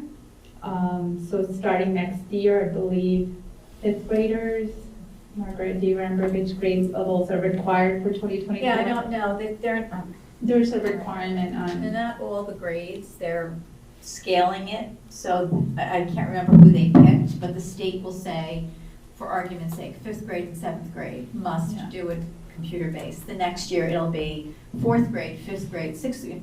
So we just can't remember what the exact rollout is in the year. Is New York State moving to put Regents exams also online eventually? Yeah. We know that. Do you hear it? We do hear about SATs and we do hear about regions all being online too. So I don't know which year, but definitely computer-based testing is a head start to that. Yes. So I'm gonna, if I could just add to that, the new science tests are also computer-based. So those will be. 5th and 8th grade? They will be 5th and 8th grade, not this year, the next spring. Are there accommodations made for children with any sort of learning disabilities? Yes. So before the computer-based testing within the platform, you are able to put in what accommodation, if it's read aloud, if it's human read, is it, flexible seating, whatever the IEP accommodations, and you can put it into the system and you can make those arrangements accordingly. Just one more question. So I love the fact that you got the keyboard instruction for K through 5, I think it was, right? I think it's fantastic. And maybe this is a question for Margaret, but is there any way to introduce coding into the curriculum much earlier on in life, We do that. I was lucky enough to be at a school where I learned at the time Logo and Basic and some Pascal when I was in 3rd grade. It would be fantastic if we could start, it's like learning a language, right? We want to start the kids as early as possible in learning the basics of computer programming. So you should definitely visit our STEAM classes at K-8. So we're lucky enough to have those classrooms. So in kindergarten, 1st grade, they do have the iPad. We do have Scratch Junior. They're doing something small as a block coding, move right, move left, and they do some of it unplugged, not being on the computer all the time. And you should really attend the STEAM Innovation Day, just a plug there, on March 25th. So the teachers are going to be talking about how the expansion of STEAM all the way to the 12th grade. So 4th and 5th grade actually does a wonderful, we've moved from Scratch Junior in 2nd and 3rd grade to Scratch. And then when you go to the middle school, they actually do Replit, which is more a Python coding. Okay. And that progression you will see across, but this is the first year for it. So I told Tom E., who doesn't have a lot of computer science students in there, I said, give me 2 or 3 more years. Your kids are gonna come prepared for this. So we're excited about it. That's great. Thank you. Do you have a follow-up? I have a couple, but I just want to say, our kids did have coding in elementary school. A little bit in library. Yeah, they always have like hour code and stuff. I don't think it was. Our phone, it wasn't consistent. Yeah, it wasn't consistent. But then when they got to middle school, they did it in art. It was part of art class. Yeah, but it wasn't. The art, it is though. It was part of the art curriculum. I don't know. It did exist. We're getting better, which is great, but it did exist. Where does Schoology fit into all of this? Is that like because it's not listed anywhere? Schoology is our platform for the high school. Yeah. So we had a little bit of, we use Seesaw K2, which is like more elementary. We do have some teachers on Seesaw in 3rd and 4th, and we're kind of moving them off of Seesaw and going to Google Classroom. So from our 3rd grade through 8th grade uses Google Classroom, and then when they hit 9th grade. So in the budget, where you see the BOCES budget, one of the things is Schoology. We buy that through the BOCES program. So Schoology is still in the high school. At the high school. We have no plan on moving that into middle school ever? Ever? Ever's a big You won't ever say ever. I mean, is it discussed? I mean, I know that there's a big learning curve to it for students. I did talk to our STEAM Club advisor a couple of weeks ago because they were going to be participating in the Innovation Day. And one of the things the students really did talk about is Schoology transition, even for students, is not there. So I'm going to work with those students and the high school administration to maybe run something over the summer by students, for students. So we'll, I think we need to make that transition more smoother. Do I think 8th graders can do Schoology before they come to the school? It's a huge transition, but maybe at least, an introduction, would it be This helpful? year, they totally winged it, the freshmen. They winged it. They did not get any training, so that's just something to note that. I'm glad you know that, so we can work on that. I know a lot of kids were panicked about it going into it, so if we can do anything to alleviate that for them, that would be wonderful. I have another question, I'm sorry guys, but printers, how do printers work with our technology budget and student? I know, are we completely away from printers and Xerox copies and things? So printers, I am not a paper person, so printers it's a sore subject for the district, but what I will love to see is, I did do the mapping of the high school with Mr. Granazzi. Having to have printers not in every classroom, which we don't have it in the high school in every classroom, but we do have it in a lot of classrooms.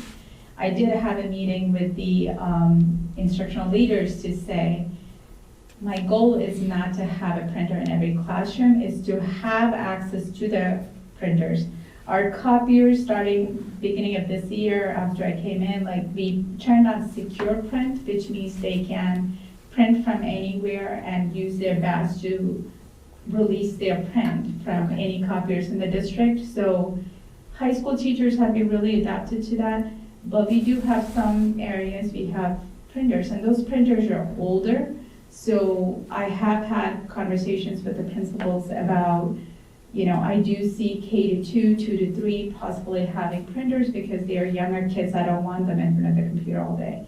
But starting with 4th, 5th grade, middle school, high school, we should be looking at what I call centralized printing, which means if you have this hallway has, 10 classrooms, they can all print to this print location.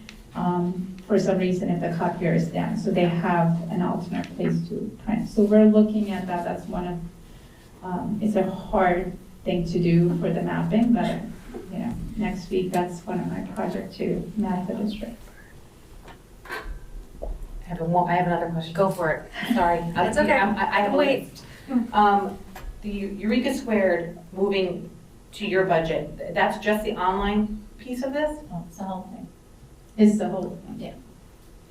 Can you just explain that? It's the whole Eureka Squared package, which means all of the student materials, there's print and digital, and then the premium assessment package. And the reason why we moved is because there's a tremendous discount for us available through model schools, so it made sense to shift it.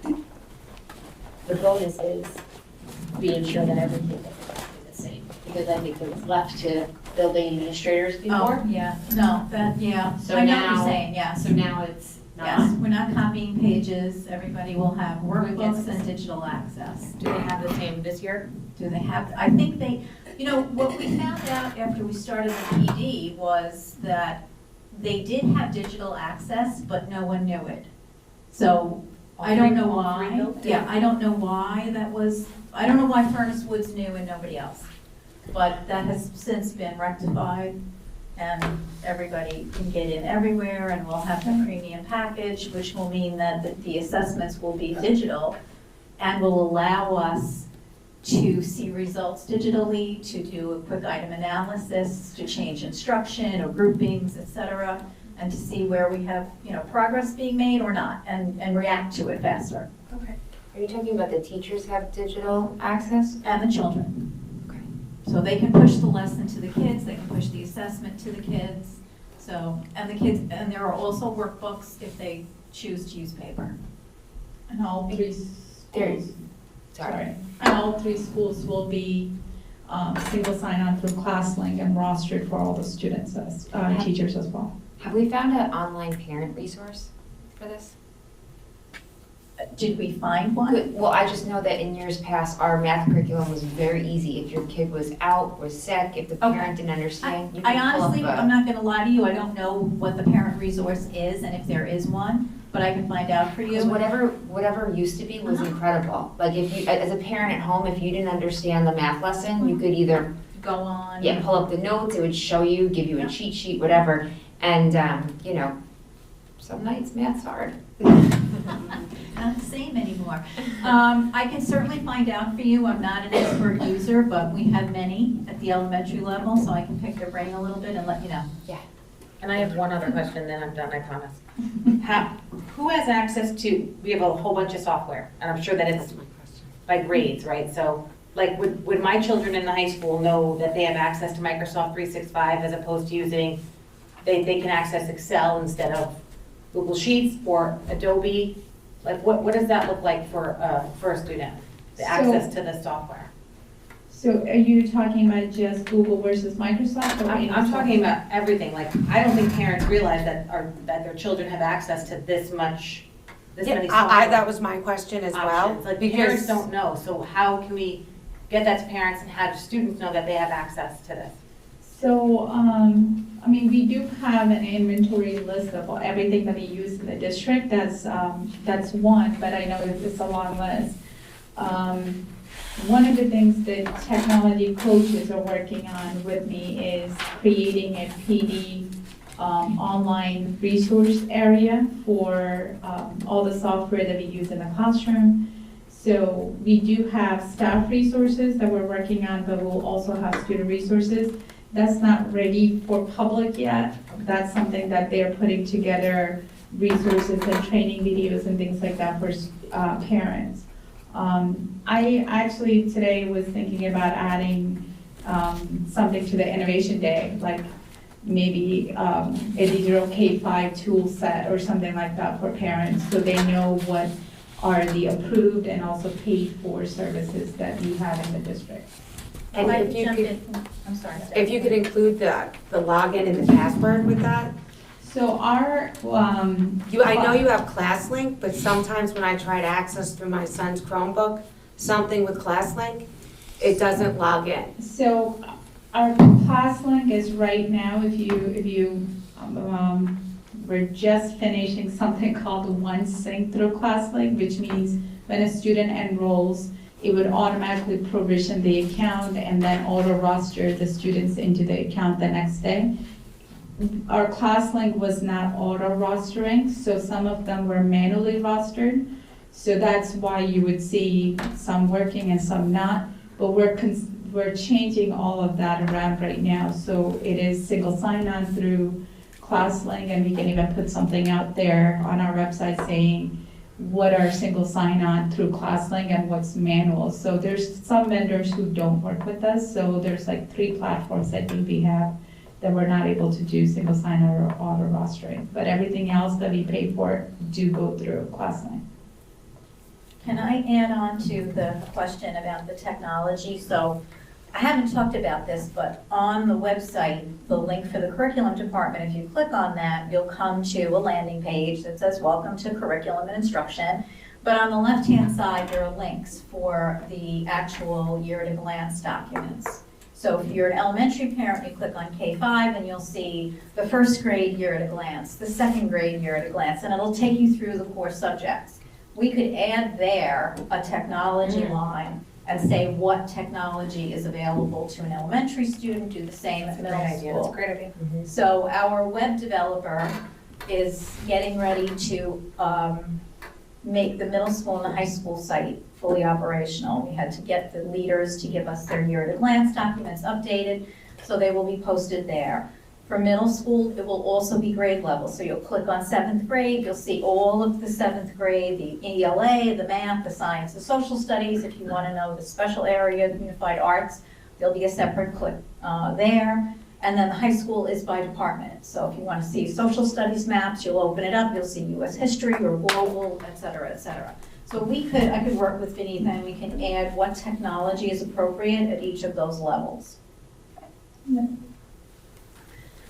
So my question is, on your budget overview, your line items for software have gone up 138%, 110%. And I understand why we've done that, but where in the budget will we see the corresponding decreases?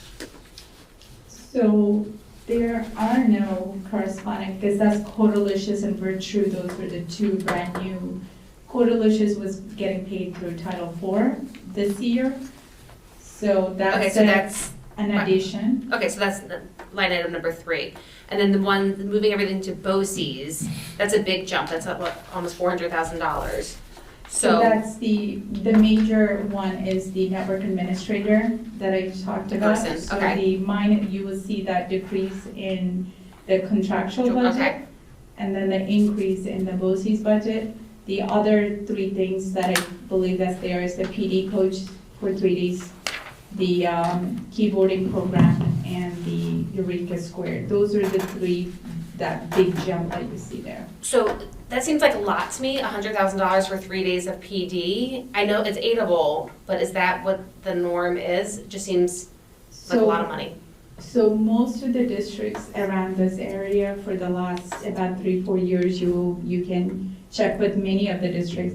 They hire their own PD coach, their instructional technology coaches. Like I know my home district is Yorktown, they have 2, one at the elementary, one at the middle high school. If they don't have a full-time person, they reach out to BOCES to have a consultant come in. And some people start with the consultants and then move to a full-time person, because it's a really necessary, it's, computer science standards, it's not easy for, the teachers to just take it and run with it. So this is kind of helping them to change their their lesson plans and enhancing that lesson plans. 3 days a week. 3 days a week, full-time. Yeah. Okay. I'm sorry. I thought it was just 3 days. I thought it was just like 3 days out of 3 days a week, full-time, sorry. Sorry. Yeah. Thank you. Okay, thank you. That was very helpful. Oh, right, because we used to pay separately for coaches, right? It was like a separate stipend we paid?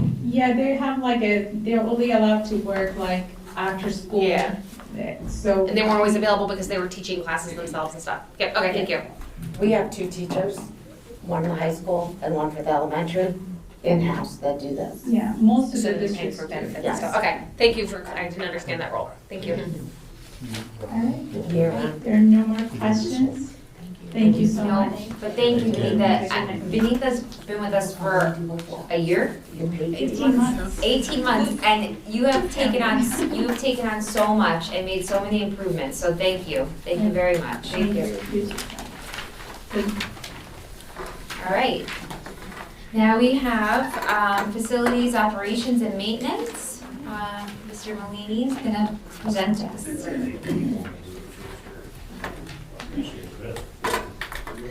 really didn't think it was just for 3 days. Good evening, everyone. Here to present the facilities budget for our 2023-24 school year. Everybody hear me? Good. I hear you. I usually like to start out a presentation going over our bus drivers, and one of our biggest bus drivers utilities is one of the things I don't really have much control over when it comes to utilities. Some of the other things we do, and then we know our salaries, what they're gonna go up, is kind of like that's contractual and what we're doing with that. So to start off, talk a little bit about electric. We get our electric through the New York Power Authority, and that's through a consortium down here in Westchester County for our area. So they source our electric, and it comes through Con Edison, but NYPA is the one that's hedging that and making the arrangements for the cost of that. So that's NYPA, solar. You're aware that some of our buildings have, or 5 of our buildings have solar arrays on top. And Con Edison, we have direct power from them, and we have our gas, which is in our electric code. Overall, the average electric cost we anticipate to increase in the upcoming year. With Con Ed, we're seeing a spike in delivery surcharges, and we anticipate a slight production increase. We expanded about $388,000 to date, in roughly December to end of December, on electric so far. We'll talk a little bit about our increases when I get to the budget spreadsheet and what our anticipated percentage is going to go up. Projected utility budget for the 23-24, we're looking about $813,000 for all said and done. If you remember, we're in the process of going through soliciting an EPC. So we have Siemens is on board, they're going through the buildings, they've done the audit, and we're meeting with them, fine-tuning that so we can get that project hopefully up and running and get that through the state education department, and looking to do maybe some installation starting around this time next year and going into the next summer. And we're looking, one of the biggest things with that would be the LED, changing out the lighting throughout the district to LED lighting in the interior spaces, which would help with electrical costs. Solar, we're always looking at possibilities for that, and currently we're looking at the maintenance building, if there's anything we can do that for land-based array, or if there's some other thing that we can do along the lines with the EPC. So some of the solar data, just to refresh everyone's memory, 5 buildings are producing solar power. Solar power accounts for about 40% of the district's needs. And that fluctuates how much power we get out of it, depending on what kind of winter we have, what kind of summer we have, what kind of shadowing, what kind of rain, or et cetera, what goes on. So it fluctuates back and forth, but about 40%. We produced 5,900 megawatts since the inception in 2016. The 3 elementary schools operate primarily on solar, and Furnace Woods has the largest array, and that one I see basically kind of like runs on solar almost all year round, depending on the weather and the climate.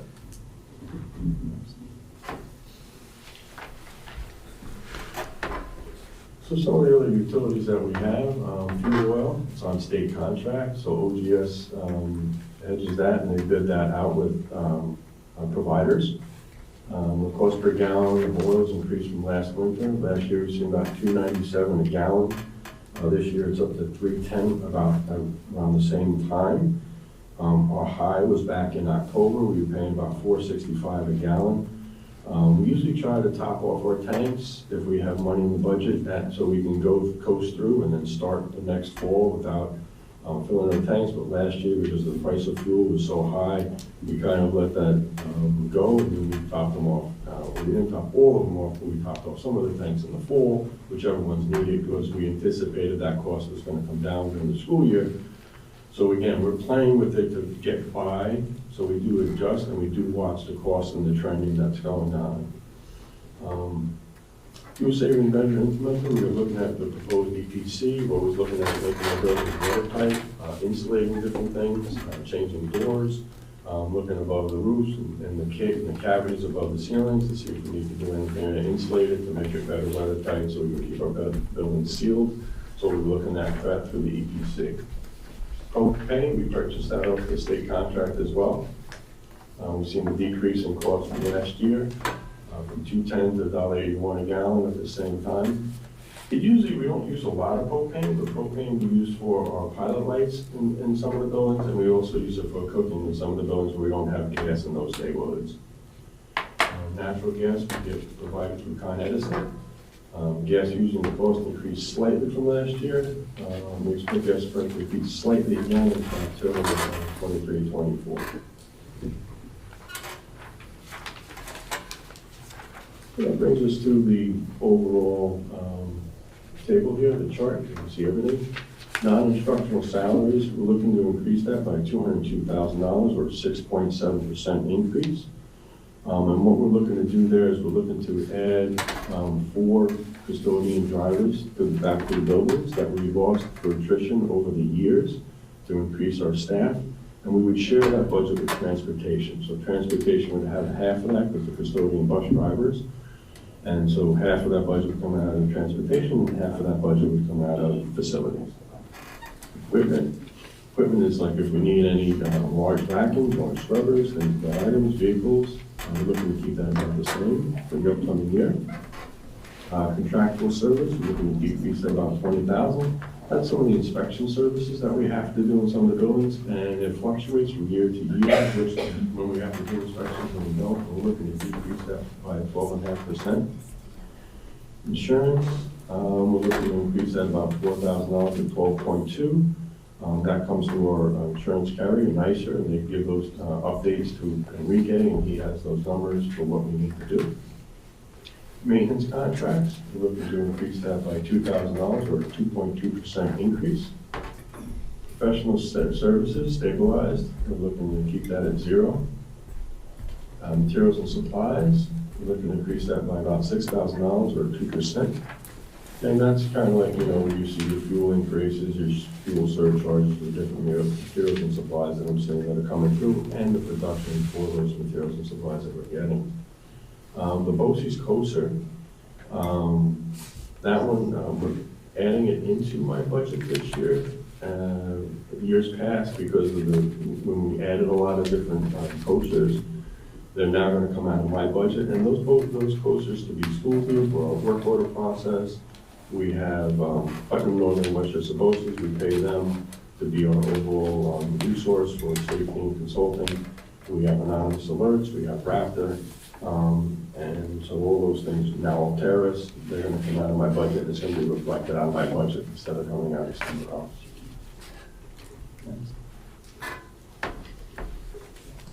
Next one, we have oil, we're increasing that budget line by $5,200 or another 2%. Propane, as I was saying earlier, it's going to be about the same. Municipal water should stay about the same, 0%. Electric and gas. Our last year's budget was $665,000. We're increasing it to $813,000, or a 22.4% increase. We're expecting about a 10% increase from year to year, but last year we experienced a big spike in utility costs, and that's why you see the difference between the 665 and the 813 going to 22.4 instead of a 10% overall increase. And on the bottom, there's a little bit of a footnote, so you can see where we are currently with the 380 that I spoke about earlier, and what we anticipate that we would need to finish out this school year to bring us about, I think, $739,000 altogether. So that $739 to the $813 would be that roughly that 10% increase. Telephone, 0 to 0. Maintenance projects, we're looking to keep that $105,000. And security plan contractual, last year we had that in as 15. We're looking to bump that up to 20 or $5,000 or 33.2% increase. Overall, we have a $209,000 increase or 7.9%. I know it's coming along there. So I just have one question on the finances. So there's a line item for professional services for $120,000. So what is that for? So professional services would be like architectural services and some of the inspections that they have to do. So it'll be architectural, engineering, and things of that nature. And what was the actual spend from last year? Because it seems like the budget's unchanged. Last year, we actually exhausted the $120,000. Okay, and what was that on? So that was on architectural services for that we have a AVI, annual visual inspection. We had a BCS that we did in last year, but it was in the BCS. It was kind of like the order of the buildings to set us up for capital projects. We also the BV cafeteria with the professional services involved with that. And we think we're going to have the same level of work this year? It just seems like it's unchanged. I think so. I think because of some of the other things that are coming up down the pike. Okay, cool. And the last thing on the solar arrays, just to confirm, and I think you answered this for me before, but if we were to lose power, the schools would not be able to operate on the solar arrays. Correct. Off-grid, correct? They make you take them out of service because they don't want to backfeed the system, backfeed their poles inadvertently, and electrify someone on the pole.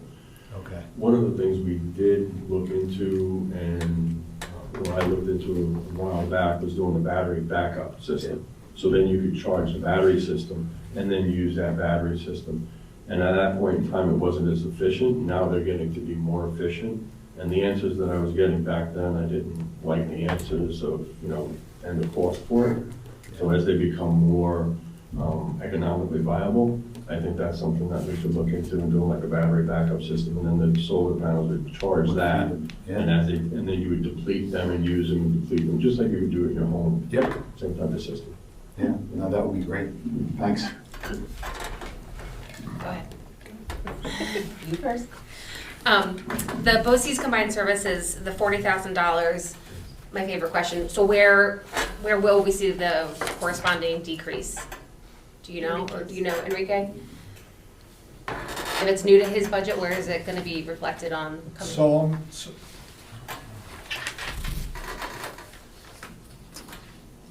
Some of these used to come from my budget, but mainly this 40,000 is part of the security. Yeah, most of it is like Alteris, so Alteris we pay too, but like Enrique said, he used to come out of his budget, but it should be reflected somewhere. No, I get why they're moving, I'm just trying to look at the big picture Yes, and understand. so that's right. For example, some of the radios, because we listen in the middle of the year, they used to come out of Well, that's the other one, that's security contractual, that's why we. You are right. The 5,000 is there. But for example, this 40,000, we're talking about Alteros, we're talking about Amanda, Yeah. we're talking about Our BOCES consultant, which that cost increased over the last several years. So again, it's just the correct reflection of where it should be, but I understand what you're saying, where was it before, it could be now, so Enrique used to do that, it is.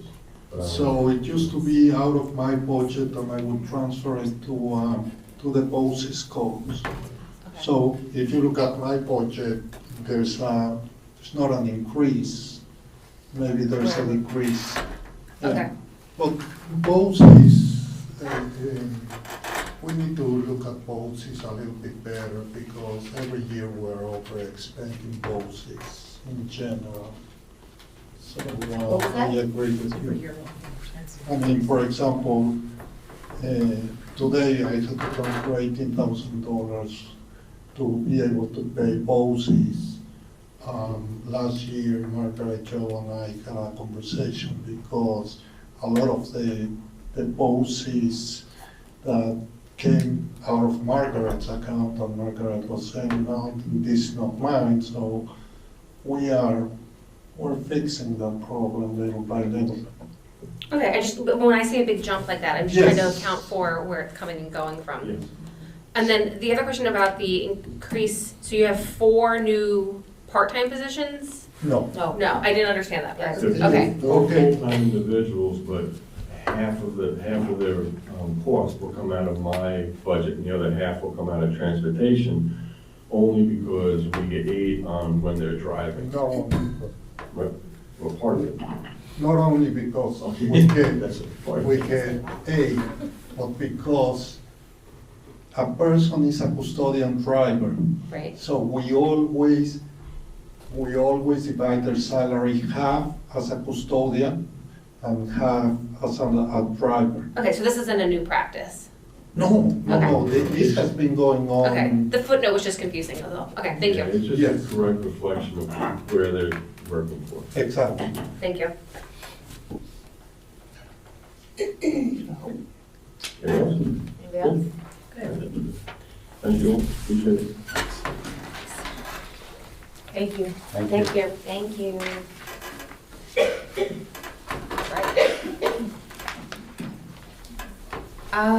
Where are we? Audience comments, do we have anyone? No one signed up. Okay. Any committee reports? Lots. All right. So, last week we had our first curriculum meeting, committee meeting, so it went well. So we set up our next date. But really, I think we spent some time kind of going over what I think our goals would be for the meeting, getting some ideas with how Lisa and Margaret make changes in curriculum and how the staff helps support that. So it was a little bit of a learning curve for us as board members. I think we gave her some ideas from what we were hearing in the community and things that we were thinking about, and she took those ideas as kind of feedback into us. So I think we'll have more to report as we go forward, but I don't think we have any decisions made at this point, but we definitely gave her some ideas to go back and look at and report back in March. And then hopefully we can see some changes that Margaret, I'm sure, will share as part of her updates. We met for facilities as well. So as Anthony said, EPC, we're moving forward with Siemens. In March, we plan to have them come and do a presentation for the community and for the board. And we are going to add this to the ballot. That is the goal. So if we add it to the ballot in May for the vote, we get and it is supported by the community, we actually get additional state aid, 10% additional state aid. So it's something we're going to do anyways, and it doesn't cost the community any money. But if it's voted on, we get additional state aid. So it's kind of a win-win. So we want to make sure we bring that to the community so they understand when it is on the ballot what they're actually receiving, as our community is actually receiving, and if they go out and support it, what additional funding we'll get. So what we voted on today also showed the BV cafeteria. And we should have probably called it out a little bit more, but so we did approve the funding for the BV cafeteria to start, and it looks like it was under what we had expected. So I think we'll have some positive information coming from that. Hopefully, we should ask for a presentation on what the pictures of that will look like. But that work is going to start in the summer. No, it's starting in June. Summer. Before school. It's actually starting before it's actually school. starting before school is out. The children will be outside a lot of June, and then they will be outside in September eating lunch. And I believe Mrs. Tracy has a plan for all of that. So you're looking at me like, Donna has a plan. And I think we asked if she could come And present explain. it She and will explain her plan, because it is really her plan, how she sees it working. So also last week, I went to the Capitol Conference, the virtual Capitol Conference for state funding. And this was really just a bunch of school board members and superintendents. Joe probably went to the in-person. Did you attend the virtual? I'm not sure. The virtual one. Yeah. So it was just, it was really just a chance for the state to, share with us the wins of what we expect from state aid. And I mean, I think Enrique has said before that this is looking to be a good year for New York State as far as educational state aid. But some of the things that they did point out, the increase in UPK funding, additional funds for mental health, additional funding for IT, support specifically for protection of student information. So I know that's something that was important to us. Foundation aid being funded continuously. And then they also spoke about free and reduced lunch. Just a reminder that 75% of all students in New York State receive free and reduced lunch already. So it's something, even though it may not be pertinent to our district, perhaps, people feel that way. In the end, New York State is already paying for 75% of students to have free and reduced lunch. So the difference is really the 25%. And a lot of education supports free and reduced lunch, because the fear is that people actually don't fill out the paperwork because there's a stigma associated with it. Also, immigrants may not understand that the service exists and may get scared to fill out the paperwork. So sometimes you have to think of it from a different perspective, not just from how we see it. Also, they did. John, so there, as part of the law, if a principal believes and a teacher that a kid needs the free and reduced, they can do it on behalf of the kid. I don't know if we do it here, but in my other school districts they did. I'm fairly certain that Claire doesn't let anyone go hungry. Oh, no, I'm talking about filling up the Paperwork. form, the paperwork. Claire cannot do it. It has to be the principal and or the teacher. we've had the discussion about free reduced lunch. And I guess what the reminder is that sometimes we support things that we may not necessarily see the benefit for our district, but the benefit for all New York State. So that was kind of the plug for them, is 75% of the students are already receiving it. And then they also just were advocating for, there are local meetings set up. We have one this Friday with our local government officials to just so locally we could be advocating for what's important to us in northern Westchester, Putnam. And then at Monday, there was a Northern Westchester Putnam School Board Association advocacy meeting, which really summarized everything that we spoke about at the Capitol Conference, but also just where we see our advocacy efforts going next year to start thinking about that. Stop arm cameras did come up because there is, there's a lot of pushback from school boards saying, why can't Westchester County figure this out? Other counties have figured it out. Why is Westchester the last one, or seemingly like the last one to figure it out? It does seem like it's held up in lawyer court, I will say, like reading if it's on a state road, who gets the money, or who's responsible for giving the ticket, that kind of questions. Yeah, so while we're on that topic, do we have consensus of the board for, for advocating? I'll work with Dr. Becker as well on any sort of push there. We'll draft some letters, from the school board to the legislation. We'll make our phone calls. Just want to make sure that everybody's on board with that. Yeah. Okay.